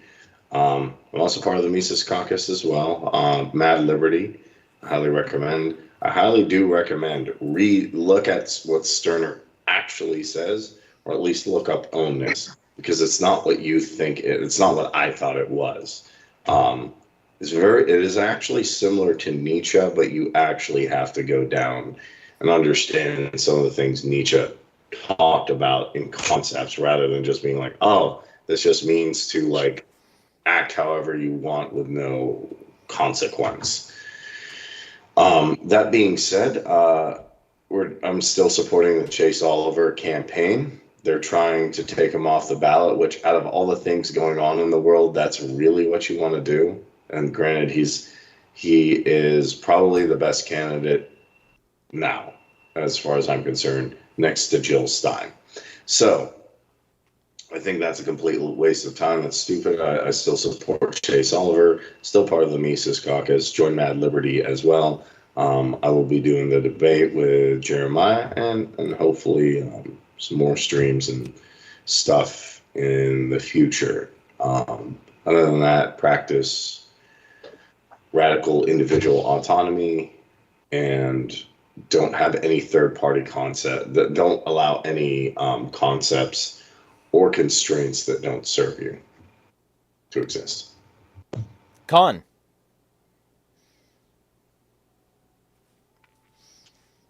Yeah, so I'll just say I linked some stuff in the chat or whatever that I recommended earlier, the Mutual Credit Confederation, which will give you an idea of kind of what I was saying about the Fed and things like that. And then I linked my link tree in there too. I also linked a video, just a short introductory video to the Open Credit Network, which is something I think out of the UK or whatever, which is sort of a mutual credit system that's sort of in practice or whatever. And, it's a very interesting kind of thing. Yeah, I guess fundamentally, I'm, like I introduced myself in the beginning, a Proudhonian Owenite. So I'm, influenced by, Pierre Joseph Proudhon and his philosophy.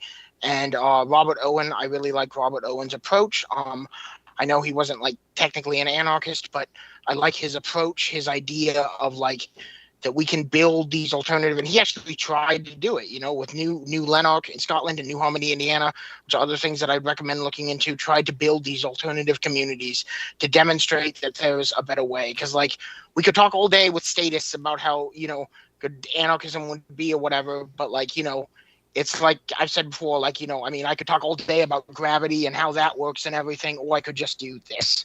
And that demonstration is going to go a lot further than a whole day conversation and everything. So, I think that we should really try to demonstrate these alternatives and outcompete the system, so to speak, and things like that.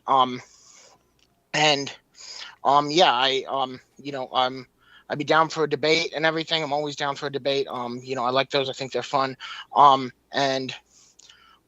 guess I did want to ask, what time do you guys usually do these things at? Because I was a little late to this one or whatever. So what time do you guys usually do these things at? Sunday evening. Sunday, no specific time? So typically we start... It's 7. Yeah. But they don't ever start until 8. Yeah. And we usually just shoot the breeze for a while before they start. Yeah, just waiting for everybody to file in. Okay. Because it's 8:30 where I am right now. So what time zone are you? Eastern time. Okay. All right. So yeah, like a couple hours ahead of me. All right. Yeah. Yeah, and I do it in Eastern time, even though I'm over here in Spokane. So, because I'm all business time. I get you. Yeah.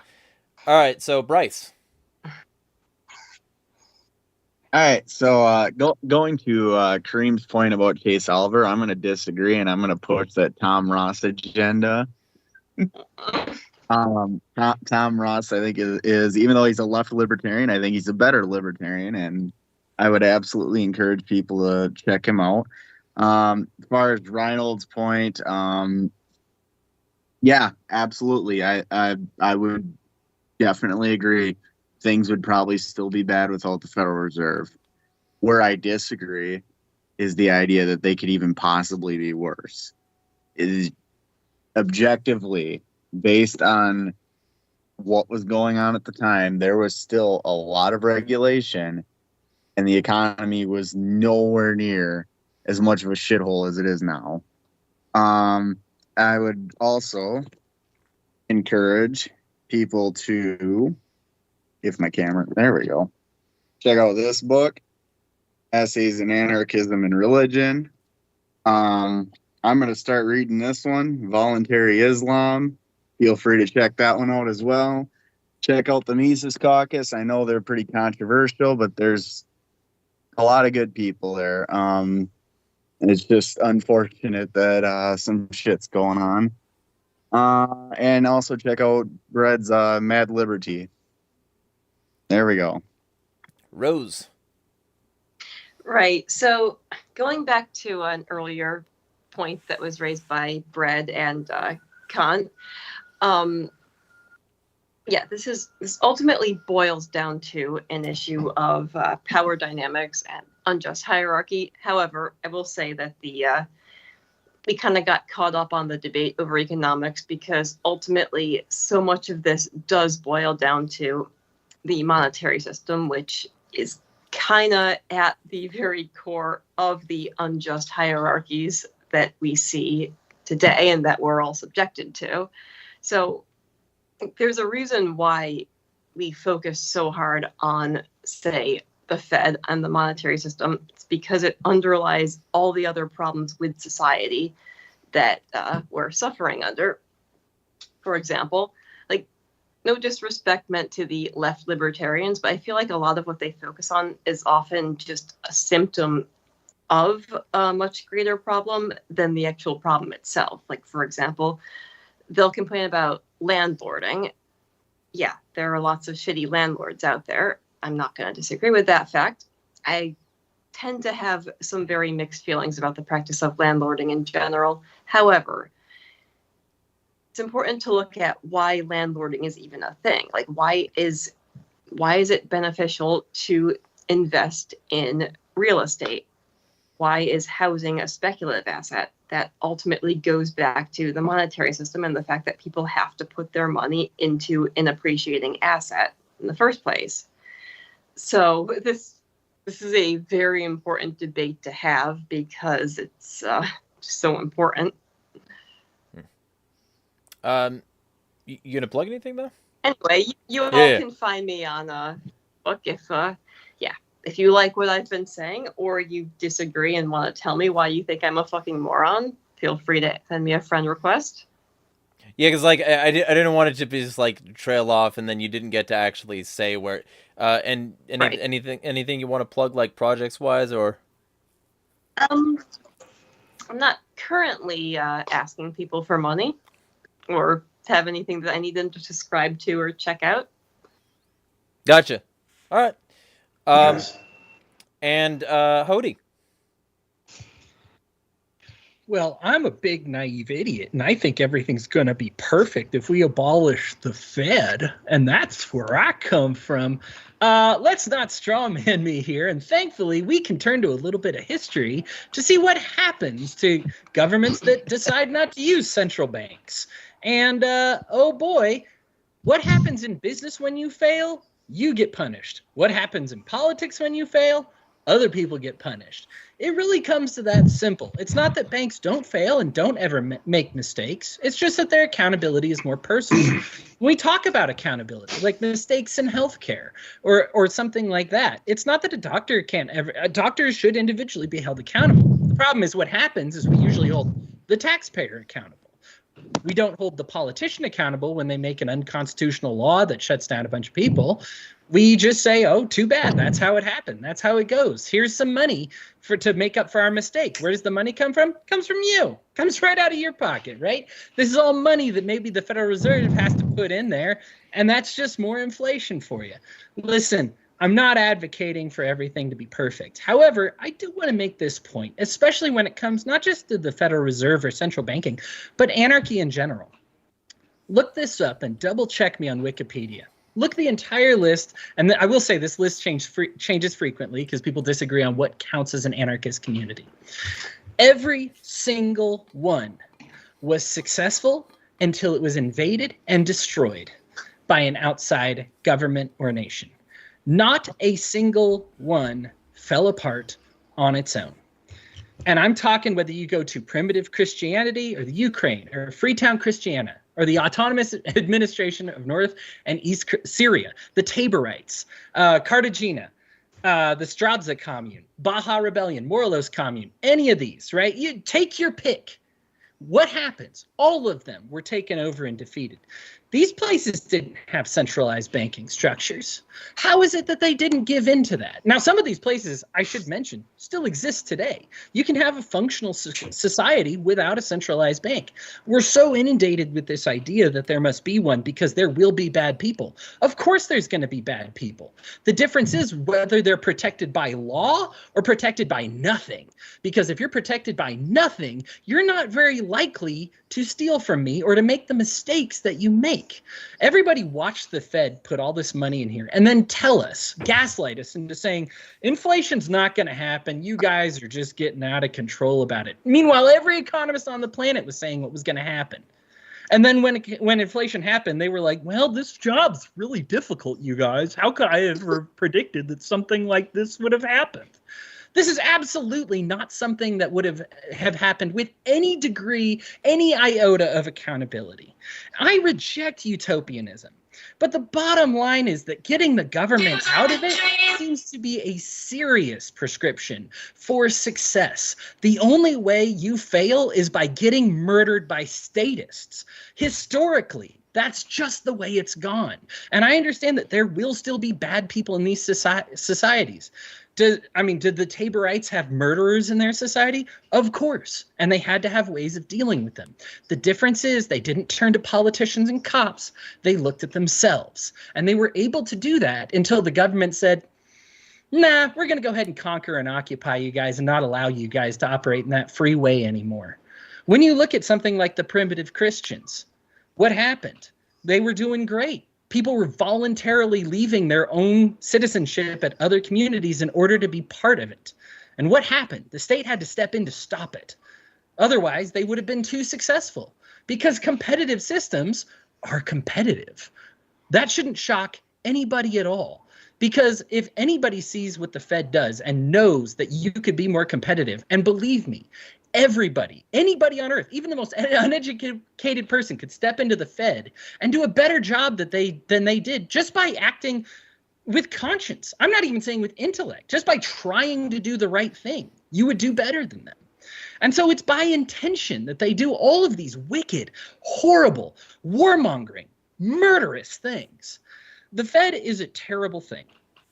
And it's terrible that's like one of the few points that the right-wing populists got right. But I also want you to remember this when we talk about this through the lens of right-wing populism, is for everything that they got right, they had to concede all of these other points.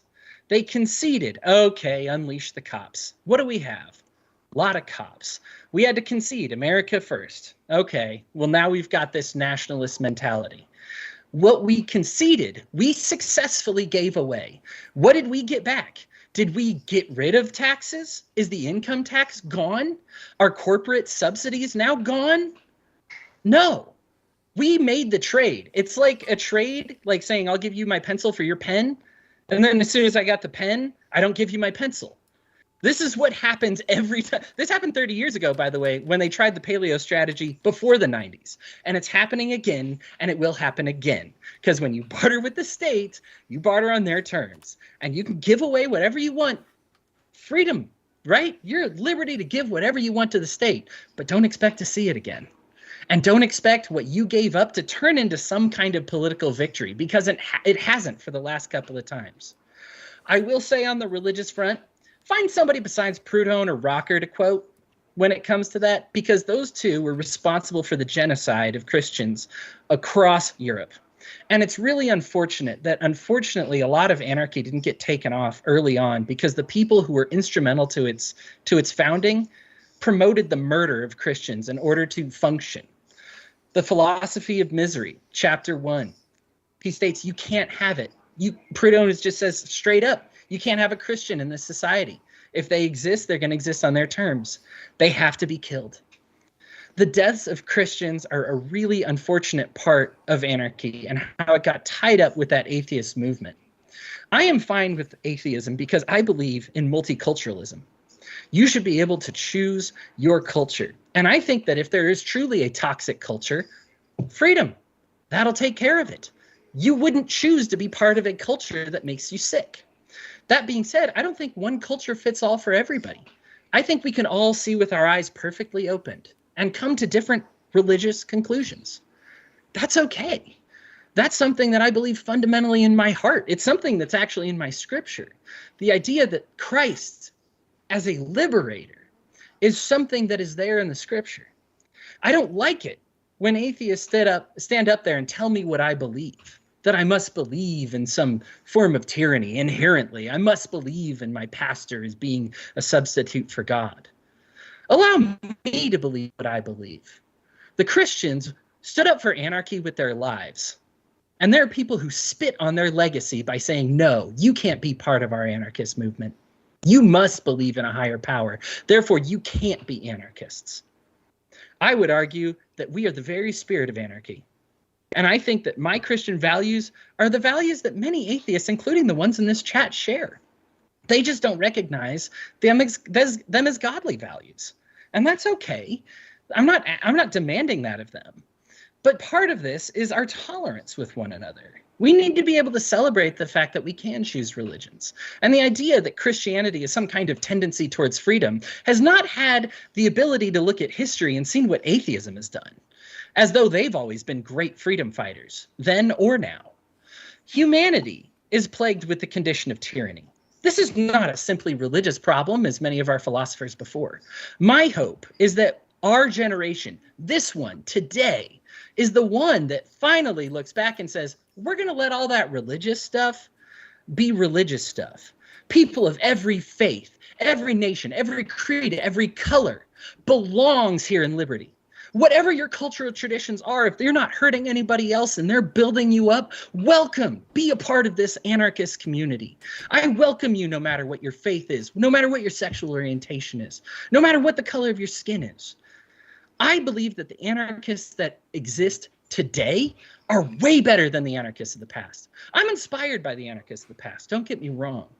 But we're fundamentally better than them. We're cutting the chains off of their bigotry. I'm excited for this debate because honestly, I'm just kind of excited to put to death, finally, this notion that we need to be divided over religion to unite in anarchy. Jeremy likes to call it panarchy, and I love that because it's anarchy of many different walks of life. Something where an ANCOM and an ANCAP can both hug and share stories and say, yes, I'm fighting for you. I'm fighting for a society where you get your rights acknowledged and you exist. I think it's important, and I think that these two are related. I know that we kind of devolved into the religious talk, but I think it's important when we talk about this right-wing populism to also talk about religion, because religion was tied up in this. In a book called The Other Evangelicals, you can find how the government manipulated religious figures and religious sentiments over the last 100 years to make them believe things they never believed before in order to try to turn them into right-wing populists. And it's important that when we see this happen, we see how manipulation happens, not just from the government, from people. Tyranny starts at home.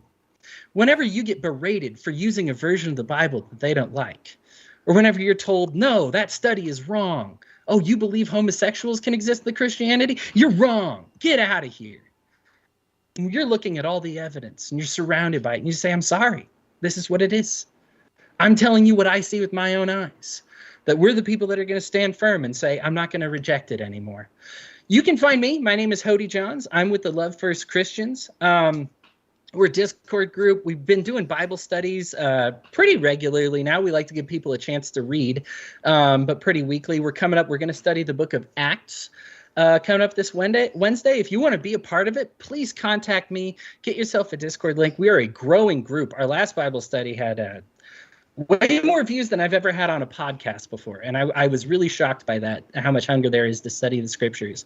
And I'm really excited for that. So yeah, I'm Hody Johns, Love First Christians. Please ask me for an invite. I'd be happy to send you one.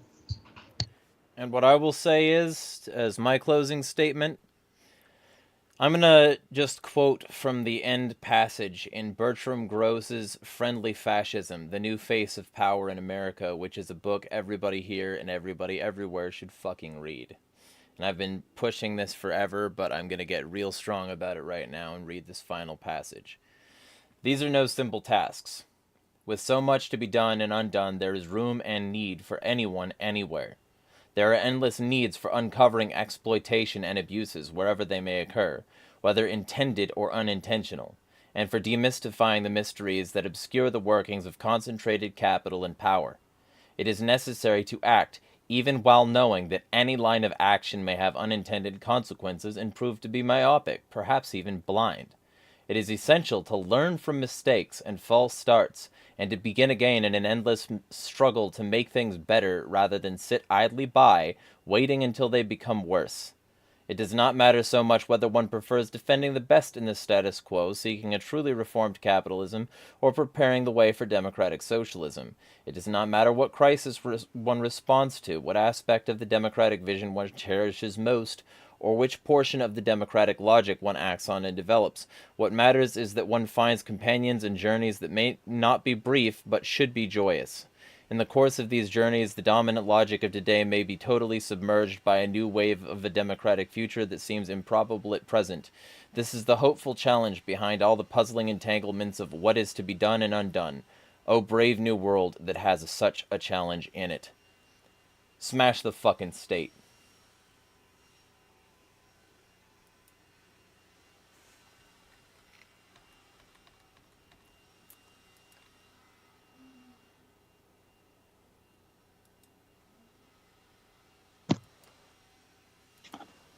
All right.